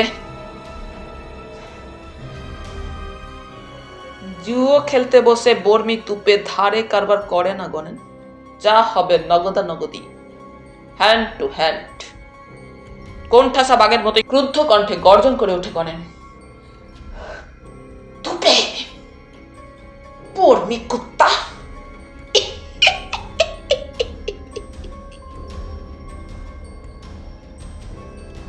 হি হি করে তুপে হেসে ওঠে, নেকড়ের হিংস্র হাসি। এবং তুপে বুঝে উঠবার আগেই গণেনের চোখের ইঙ্গিতে সোলেমান ও অন্য দুজন গণেনের অনুচর চোখের পলকেই বাঘের মতো একসঙ্গে তুপের উপর এসে ঝাঁপিয়ে পড়ল। শয়তান তুপেও ব্যাপারটা বুঝতে পেরেছিল বোধহয়। লোক তিনজন তার উপরে ঝাঁপিয়ে পড়বার সঙ্গে সঙ্গে তার হস্তধৃত পিস্তলের ট্রিগারটা সে টেনেছিল। একটা মরণার্থ চিৎকার করে একজন রক্তাক্ত দেহে মাটি নিল, কিন্তু বাকি দুজন ততক্ষণে তুপেকে চেপে ধরেছে। বর্মি তুপেও অত সহজে কাবু হবার নয়, সেও পাল্টা আক্রমণ চালায় আক্রমণকারীদের বিরুদ্ধে। বর্মি তুপের গায়ে অসুরের মতো শক্তি। সোলেমান ও আরো অনুচর দুজন মিলে যেন তুপেকে চট করে কাবু করতে পারে না। গণেনা ঝাঁপিয়ে পড়ল তুপের উপরে। সুবীর তখনও নিরুপায় বদ্ধ অবস্থায় একাকী ঘরের মধ্যে চেয়ারটার উপরে বসে।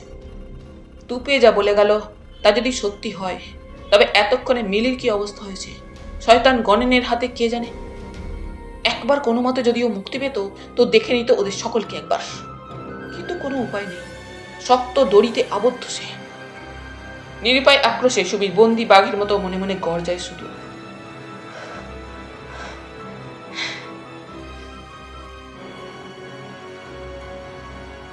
আর বর্মিনী মাফিন এতক্ষণে সে বাইরে বারান্দার অন্ধকারে কান পেতে দাঁড়িয়েছিল। ওদের সকলকে যুদ্ধরত দেখে গোপন পথে অন্য একটা ঘরে টেলিফোন আছে সেই দিকে ছুটে গেল। তুপে ক্রমে কাহিল হয়ে পড়ল। একা তিনজনের সঙ্গে কতক্ষণ লড়বে? ওদের হাতে বন্দী হলো। সোলেমান ও তার সঙ্গী তুপেকে একটা শক্ত দড়ি দিয়ে বেঁধে ফেলল। গণেন বন্দি তুপের গায়ে একটা লাথি বসিয়ে দিয়ে বলল, বর্মি কুত্তা, দেখ এবারে তোর কি সাজা দি। তুই ভেবেছিলি বাংলা মুলকে এসে তুই তোর কেরামতি দেখাবি, একসঙ্গে তোকে আর সুবীরকে জ্যান্ত ব্যাগে ভরে গঙ্গার জলে ডুবিয়ে দেব। না না গণেন বাবু, দোহাই তোমার।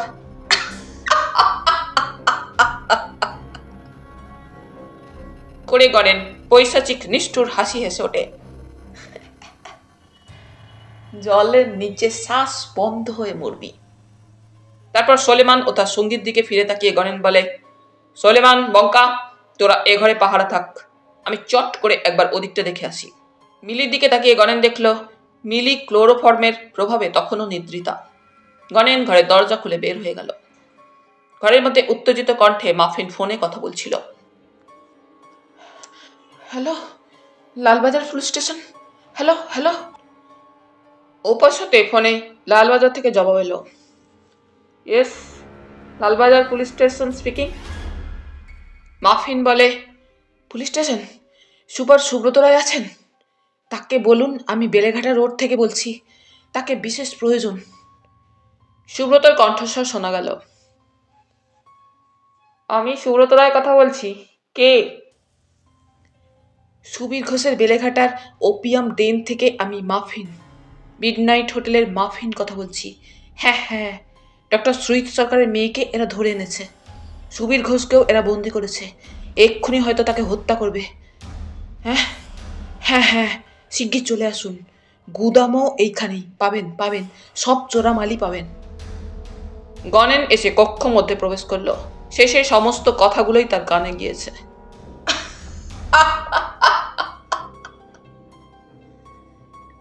করে গণেন হেসে ওঠে।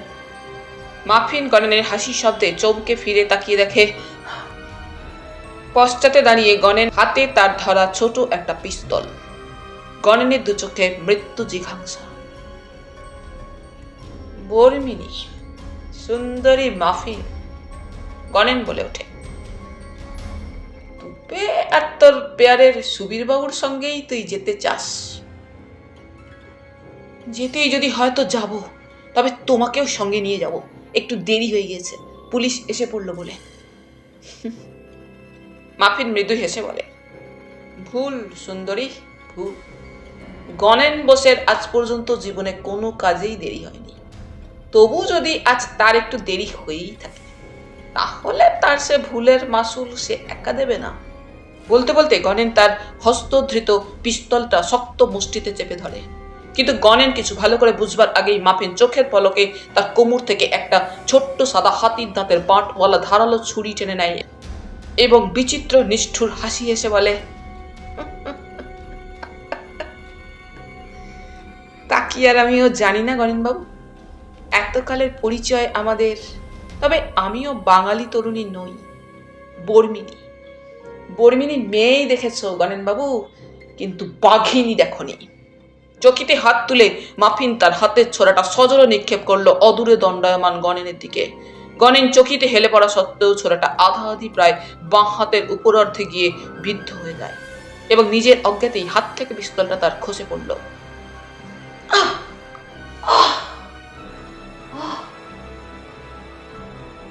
যন্ত্রণায় কাতর গণেন হিংস্র হয়ে ওঠে আরো। চকিতে ছোড়াটা হাত থেকে টেনে বের করে মাফিনের উপর ঝাঁপিয়ে পড়ল। শয়তানি!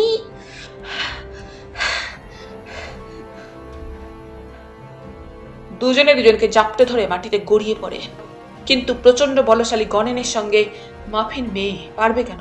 সহজেই মাফিনকে চিৎ করে ফেলে গণেন তার বুকের উপরে চেপে বসল। শয়তানি!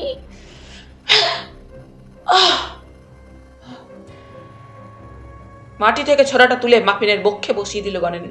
তাজা লাল রক্তে মাফিনের গায়ের জামা ভিজে গেল। নিজেও আহত গণেন উঠে দাঁড়ালো। তারপর ভূপতিতে রক্তাক্ত মাফিনের দিকে একবার তাকিয়ে আহত রক্তাক্ত হাতটা ডান হাতে চেপে ধরে ঘর থেকে বের হয়ে গেল।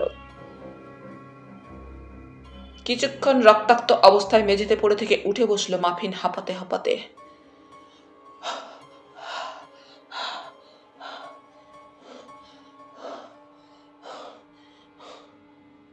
সর্বাঙ্গ টলছে, কাঁপছে। বুক থেকে ছড়াটা টেনে বের করে ফেলল।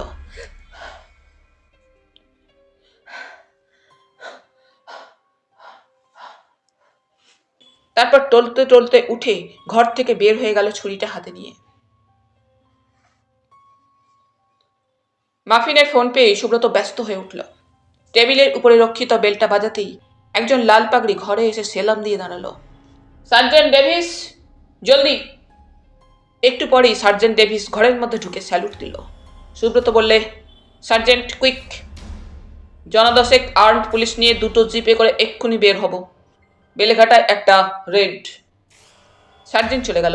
Yes sir, I am getting ready. Minute কুড়ির মধ্যেই দুটো পুলিশ জিপ লালবাজার থেকে বের হয়ে তীব্র হেডলাইট জ্বালিয়ে নক্ষত্র বেগে বেলেঘাটার দিকে ছুটল। তেমনই আবদ্ধ অবস্থাতেই সুবীর সেই ঘরের মধ্যে চেয়ারের উপর বসে রক্তাক্ত মাফিন টলতে টলতে এসে ঘরের মধ্যে প্রবেশ করল। সুবীর, মাফিন, এত রক্ত কিসের? টলতে টলতে উপবিষ্ট বন্দি সুবীরের সামনে এসে দাঁড়িয়ে হাতের ছুরি দিয়ে সুবীরের শরীরের বাঁধন কাটতে কাটতে মাফিন ক্লান্ত কণ্ঠে বলে, গণেন বাবু আমাকে ছোড়া মেরেছে। তোমার মিলিকে শয়তানরা ধরে এনেছে। শিগগিরই যাও। এতক্ষণে তোমার মিলিকে নিয়ে পালালো। সুবীরের শরীরের বাঁধনটা কোনো মতে কেটে দিয়েই মাফিন টলে পড়ে যাচ্ছিল। চকিতে সুবীর হাত বাড়িয়ে পতনোদ্যত মাফিনকে ধরে ফেলে। Muffin, muffin! সুবীর, শিগগির যাও, সময় নেই। কিন্তু তুমি, তোমার এই অবস্থায়? আমার জন্য ভেবো না, আমার শেষ হয়ে এলো।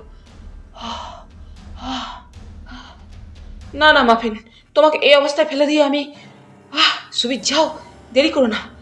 ওদিকে তাহলে সর্বনাশ হয়ে যাবে। যাও যাও মাফিন, যাও সুবীর, যাও। অগত্যা সুবীর মাফিনকে চেয়ারের উপর বসিয়ে যাবার জন্য প্রস্তুত হয়। সুবীর, ক্লান্ত কণ্ঠে ডাকে মাফিন। কি মাফিন? শুধু একটা কথা, যেন চরিত্রহীনা নর্তকীয় নারী। কণ্ঠ জড়িয়ে আসে, টেনে টেনে শ্বাস নেয় মাফিন।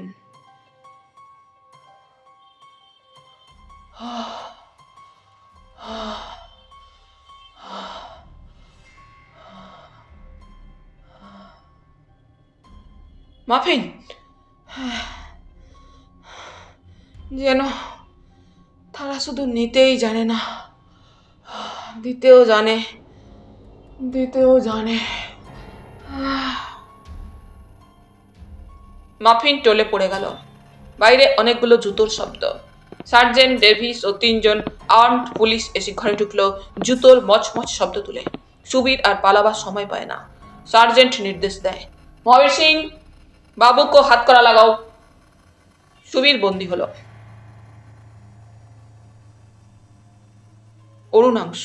অরুণাংশু কোথায়? শেষ পর্যন্ত আর উপায়ন্তর না দেখে দেয়ালের গায়ে জলের পাইপ বেয়ে উঠতে শুরু করলো। অতি কষ্টে পাইপ বেয়ে ওপরে উঠে বারান্দায় গিয়ে পড়ল। সামনেই একটা ঘর, কিন্তু দরজা বন্ধ। প্রচন্ড বেগে ধাক্কা দিয়ে অরুণাংশু দরজাটা ভেঙে ফেলল, কিন্তু ঘর শূন্য। ঘরের মধ্যে কেউ নেই। পাগলের মতোই অরুণাংশু মিলির খোঁজে ঘর থেকে বের হয়ে অন্যদিকে ছুটল। আহত গণেন সেই পূর্বের ঘরে ফিরে এলো। মিলি এখনো অচেতন। সলেমান ও বঙ্কা প্রহরায় ছিল। ঘরের মধ্যে ঢুকে গণেন ওদের বললে, তোরা নিচে গাড়িতে গিয়ে অপেক্ষা কর, আমি আসছি। সলেমান ও বঙ্কা চলে গেল। মিলির অচেতন দেহটা কাঁধের উপর তুলে নিয়ে গণেন দেওয়ালের গায়ে একটা বোতাম টিপতেই গোপন সিঁড়িপথ একটা প্রকাশ পেল। গণেন দ্রুত সেই সিঁড়িপথেই অগ্রসর হলো।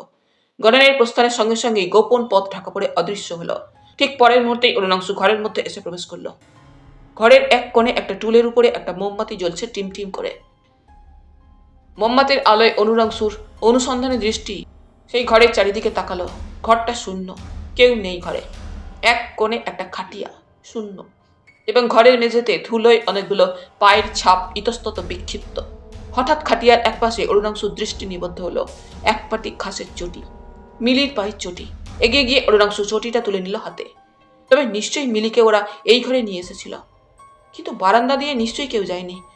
ওর তাহলে নজরে পড়ত, নিশ্চয়ই তাহলে অন্য কোনো গুপ্ত দ্বারপথে ওরা মিলিকে নিয়ে সরেছে। গুপ্ত দ্বারপথ কোথায়? চারিদিকে তাকায় অরুণাংশু, কিন্তু কিছুই সে বুঝে উঠতে পারে না। ও শুনেছে অনেক সময় গুপ্ত দ্বারপথের সংকেত দেওয়ালের গায়ে থাকে। ঘরের মধ্যে একটা দেয়াল আলমারিও নেই। দেখতে দেখতে হঠাৎ ওর আলোর সুইচের ঠিক ধারেই একটা বোতাম নজরে পড়ল। বোতামটা টিপতেই গুপ্ত দ্বারপথ দেওয়ালের গায়ে প্রকাশ পেল। এক মুহূর্ত আর দেরি না করে অরুণাংশু সেই গুপ্ত দ্বারপথে অদৃশ্য হলো। অনিশ্চয়তার মধ্যে অন্ধকার, কিছুই নজরে পড়ে না। চোখের দৃষ্টি যেন অন্ধ হয়ে যায়। সিঁড়ি একটার পর একটা নেমে গিয়েছে। এতক্ষণে হঠাৎ অরুণাংশুর মনে পড়ে অন্ধকারে রাত্রে চলাফেরা করবার পক্ষে সুবিধা হবে বলে ছোট একটা টর্চ বাতি সর্বদাই ওর পকেটে থাকে। টর্চের কথা মনে হতেই পকেট হতে টর্চটা বের করে ও টর্চটা জ্বালালো। টর্চের আলোয় ও দেখলো সিঁড়ি শেষ হয়েছে সামনেই একটা নোংরা আবর্জনাপূর্ণ অপ্রশস্ত গলিপথ। টর্চের আলোর সাহায্যে যতটা দ্রুত সম্ভব অরুণাংশু অপ্রশস্ত নোংরা সেই গলিপথ ধরেই সামনের দিকে এগিয়ে চলে। এঁকে বেঁকে চলেছে গলিপথ। রুদ্ধ বাতাস, আবর্জনার গন্ধে কেমন যেন অস্বস্তি লাগছিল, কিন্তু কোনো কিছুতে ভ্রুক্ষেপ না করে এগিয়ে চলে অরুণাংশু। মিলিকে যেমন করেই হোক তাকে উদ্ধার করতেই হবে। কিছুটা অগ্রসর হওয়ার পর হঠাৎ একটা ভারী পদশব্দ যেন অরুণাংশুর কানে এসে প্রবেশ করে। সন্দিগ্ধ অরুণাংশু দাঁড়ালো। শব্দ, হ্যাঁ, কারো স্পষ্ট পদশব্দ। তার আগে আগে কে যেন চলেছে। আশায় আনন্দে রোমাঞ্চিত হয়ে ওঠে অরুণাংশু, চলার গতি বাড়িয়ে দেয়। গলিপথ হঠাৎ এতটা নাতি প্রশস্ত সমতল জায়গায় এসে পৌঁছাতেই অরুণাংশুর নজরে পড়ল। অদূরে মাত্র হাত 6-7 ব্যবধানে একটা লোক, তারই কাঁধের উপরে অচেতন মিলির দেহটা। গণেন পশ্চাতে অরুণাংশুর পদশব্দ পেয়েছিল। সঙ্গে সঙ্গে সেও ফিরে দাঁড়ায়, কিন্তু সামনেও কে? ভূত, প্রেত না দানব? অন্ধকার এই গলিপথের অধিবাসী কোনো প্রেতাত্মা বা জিন নয় তো? ভয়ে আতঙ্কে যেন গণেনও প্রথমটাই বোবা হয়ে যায়।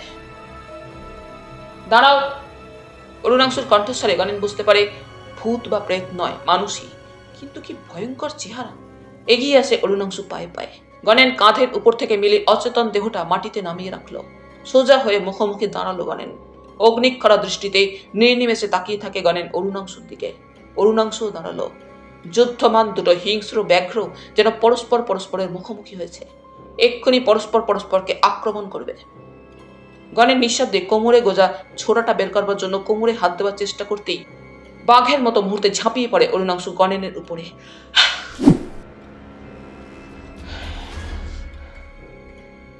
ঘটনার আকস্মিকতায় গণেন একটু যেন হকচকিয়ে গিয়েছিল। পর মুহূর্তে সেও প্রতি আক্রমণ করে।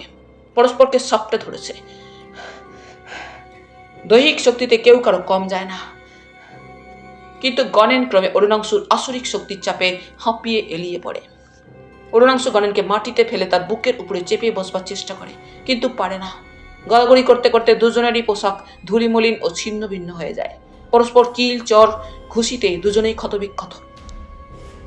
দুজনেরই নানা স্থান থেকে রক্ত ঝরছে।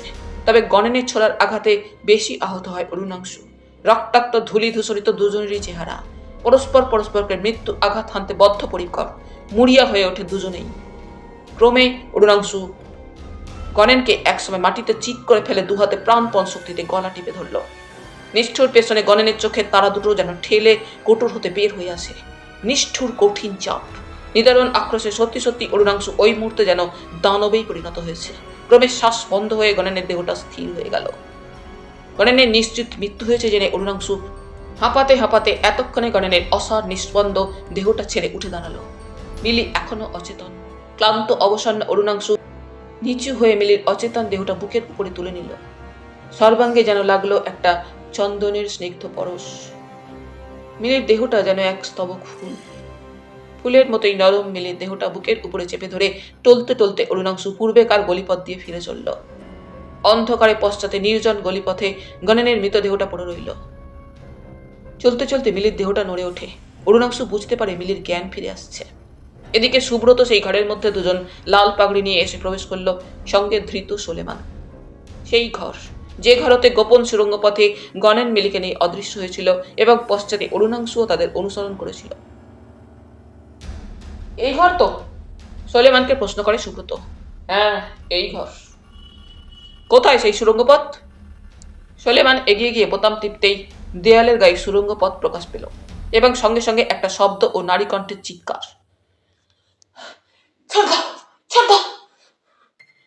এগিয়ে যেতে দেখলো সামনে অরুণাংশু টলতে টলতে আসছে।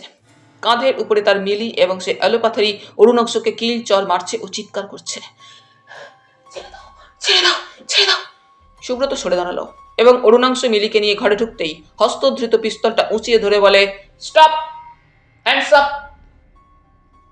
অরুণাংশু মিলিকে ঘরের মধ্যে নামিয়ে দিল এবং মিলি অরুণাংশুর মুখের দিকে তাকিয়ে চিৎকার করে উঠল, কে রে, কে? ভূত, ভূত। অরুণাংশু আর দাঁড়াতে পারে না। দুহাতে মুখ ঢেকে বসে পড়ে। চেঁচিয়ে ওঠে, আমাকে নিয়ে চলুন, নিয়ে চলুন, এখান থেকে আমাকে নিয়ে চলুন।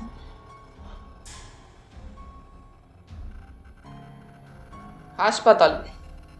আহত অরুণাংশুকে গ্রেপ্তার করে সুব্রত সোজা তাকে একেবারে হাসপাতালই প্রথমে এনে হাজির করল। অরুণাংশুরও আঘাত কম হয়নি। নিদারুণ রক্তস্রাবে সে তখন মরণাপন্ন প্রায়। মিলিকে বাড়িতে পাঠিয়ে দিয়েছে সুব্রত। ডাক্তার অরুণাংশুকে একটা ইঞ্জেকশন দিচ্ছিল। অরুণাংশু বলে, দয়া করে একটা কাজ করবেন ডাক্তারবাবু। বলো। ডক্টর সুহিত সরকারকে একটা সংবাদ দেবেন।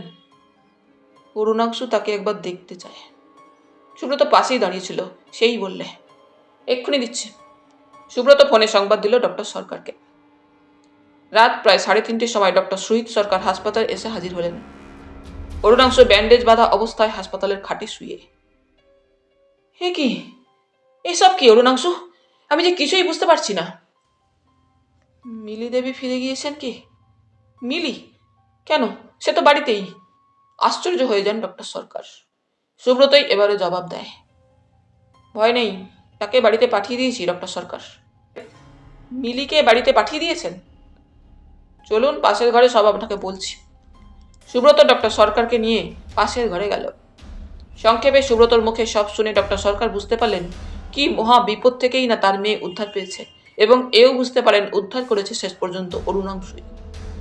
অরুণাংশু ইতিমধ্যে সংক্ষেপে সুব্রতকে তার জবানবন্দি দিয়েছিল। ডক্টর সরকার আবার ছুটে যান অরুণাংশুর ঘরে। তুমি তুমি আমার মেয়ে মিলিকে আজ বাঁচিয়েছো। কি বলে যে তোমাকে ধন্যবাদ জানাবো। ও কথা বলবেন না ডক্টরবাবু, আপনার ঋণ এই জীবনে তো আমি শোধ করতে পারবো না। তারপর একটু থেমে বললে, ডাক্তারবাবু। কি অরুণাংশু? আমার দুটি অনুরোধ আছে। বলো।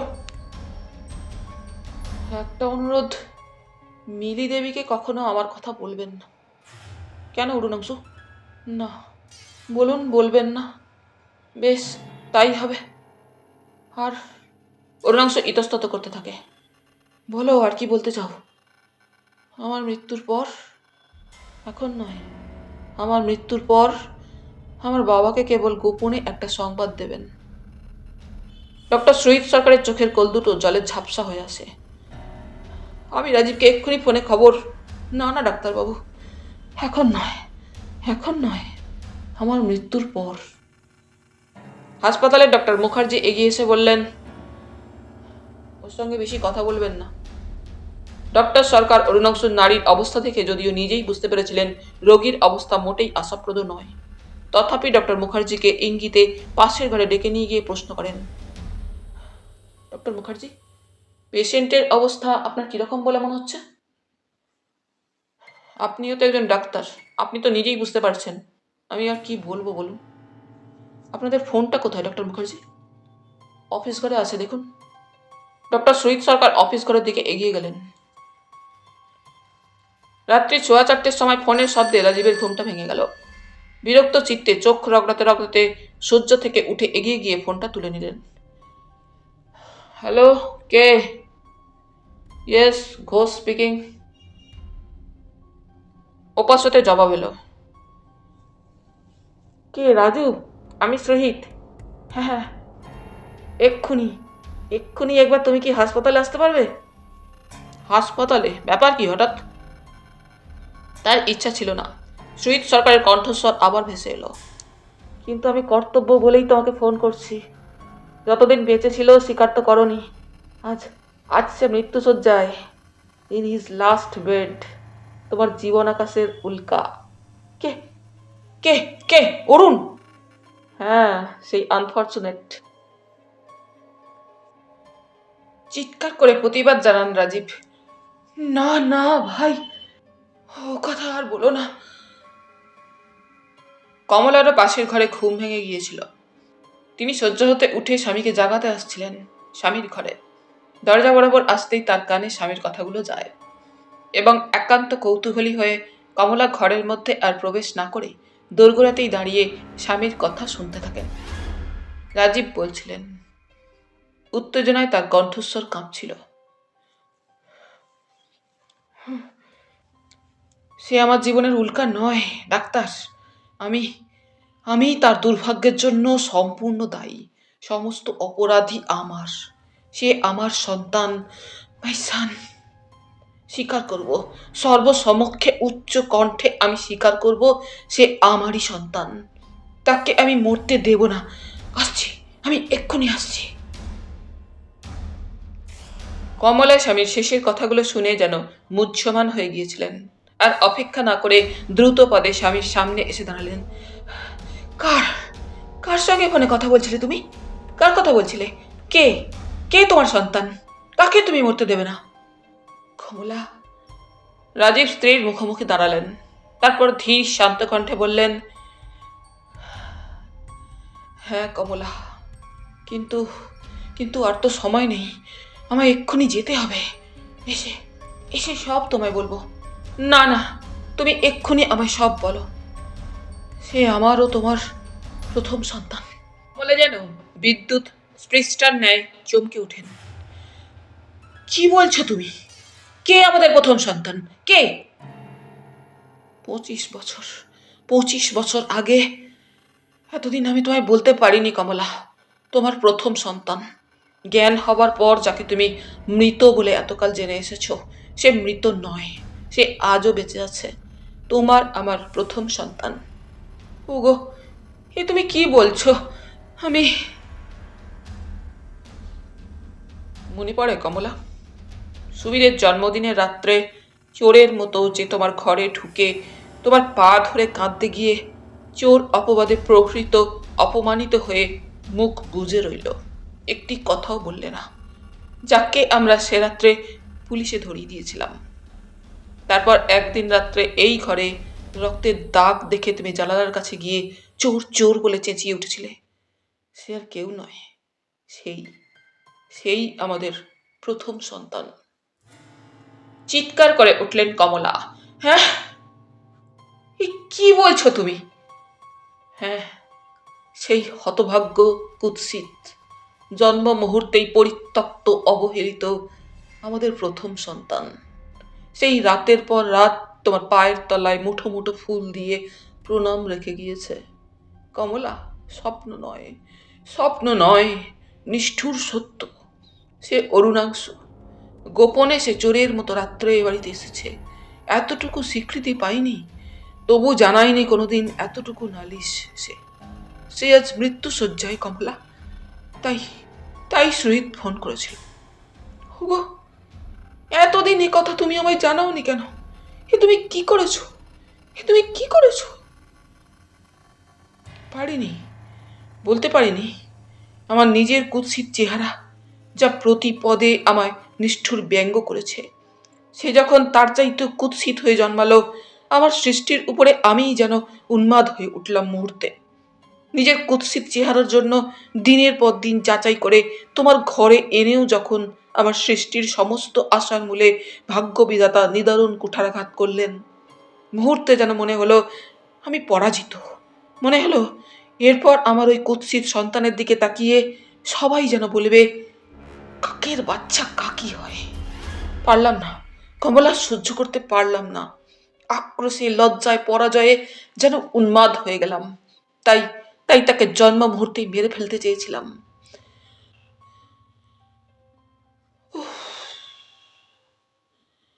যন্ত্রণায় কাতর শব্দ করে কমলা মুখ ঢাকলেন। ভাবতে পারো কমলা, কত বড় মর্মান্তিক বেদনায় নিজের সন্তান, নিজের প্রথম সন্তানকে নিজের হাতে হত্যা করতে উদ্যত হয়েছিলাম।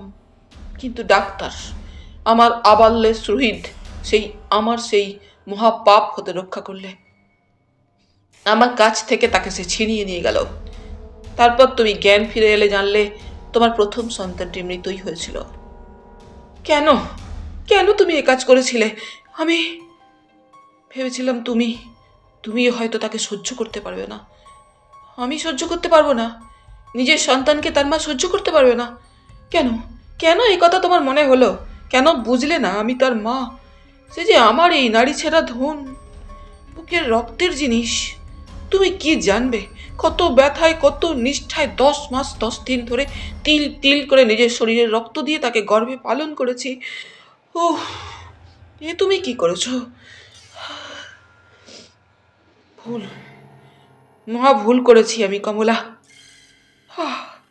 বাছারে আমার, মা হয়ে বাছাকে আমার লাথি মেরেছি, বারবার সে এসেছে। হতভাগিনী আমি, তবু তাকে চিনতে পারিনি। এখনো তুমি দাঁড়িয়ে আছো, চলো চলো। দুজনে ওই অবস্থায় নিচে নেমে এসে গাড়িতে উঠে বসলেন। রাজীব ঝড়ের মতো গাড়ি চালালেন। অরুণাংশুকে ব্লাড প্লাজমা দেওয়া হচ্ছে, কিন্তু অবস্থার কোনো উন্নতি বোঝা যাচ্ছে না। ক্রমেই অবস্থা মন্দির দিকে এগিয়ে চলেছে। ডক্টর সরকার অরুণাংশুর নাড়ি ধরে বসে আছেন। ডক্টর মুখার্জি আবার ঘরের মধ্যে প্রবেশ করলেন, হাতে অরুণাংশুর কেস সিটটা। ডক্টর সরকার, অরুণাংশু বাবুর বাড়ির ঠিকানা ও বাপের নাম তাহলে কি লিখব? লিখুন রাজীব চন্দ্র ঘোষ, বাপ। সকলেই যুগপৎ চমকে দরজার দিকে তাকান। দরজা দিয়ে ঢুকছেন রায়বাহাদুর রাজীব ঘোষ ও তার পশ্চাতে কমলা দেবী, তার স্ত্রী। ডক্টর মুখার্জি পূর্বেই রায়বাহাদুর রাজীব ঘোষকে চিনতেন। তিনি সবিস্ময়ে বললেন, এ কি রায়বাহাদুর, আপনি? রাজীব ধীর শান্ত পদে আরো এগিয়ে আসতে আসতে বলেন, হ্যাঁ, অরুণাংশ আমারই সন্তান, মাই ফার্স্ট চাইল্ড। আপনার সন্তান? ডক্টর মুখার্জির বিস্ময় যেন কাটতে চায় না। হ্যাঁ হ্যাঁ, আমারই সন্তান অরুণাংশু ঘোষ। বলতে বলতে রাজীব সোজা একেবারে অরুণাংশুর শয্যার সামনে এসে দাঁড়িয়ে গদগদ কণ্ঠে ডাকলেন, অরুণ, অরুণ। অরুণাংশু চোখ মেলে তাকালো। কে? অরুণাংশু, আমি চিনতে পারছো না? বাবা, আপনি আপনি এসেছেন? হ্যাঁ অরুণ, লুকিয়ে নয়, সবার সামনে দিয়েই আজ এসেছি। সকলকে জানাতে এসেছি তুমি তুমিই আমার প্রথম সন্তান। বাবা। হতভাগ্যের দু চোখের কোণ জলে ঝাপসা হয়ে আসে। শুধু আমি নয় অরুণ, দেখো, তোমার মাও এসেছেন। মা, আমার মা।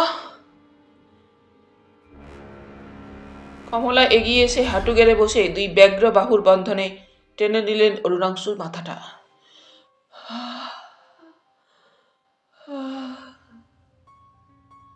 এবং কান্না ভরা সুরে বললেন,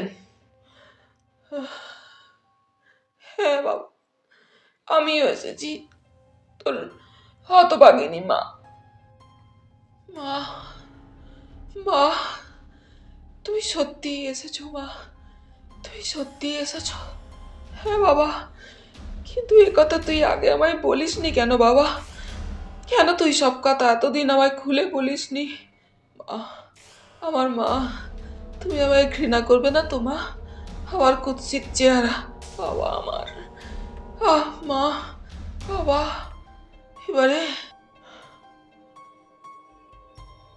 সত্যি আমার ঘুম আসছে। ঘুম, ঘুম, ঘুম।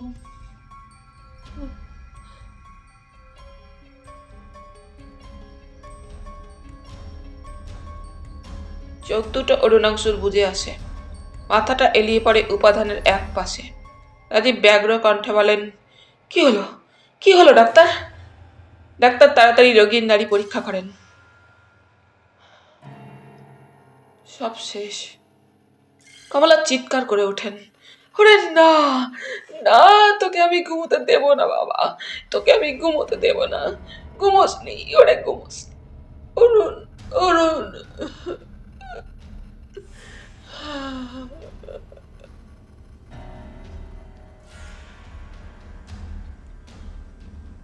অরুণাংশু ঘুমিয়ে পড়েছে।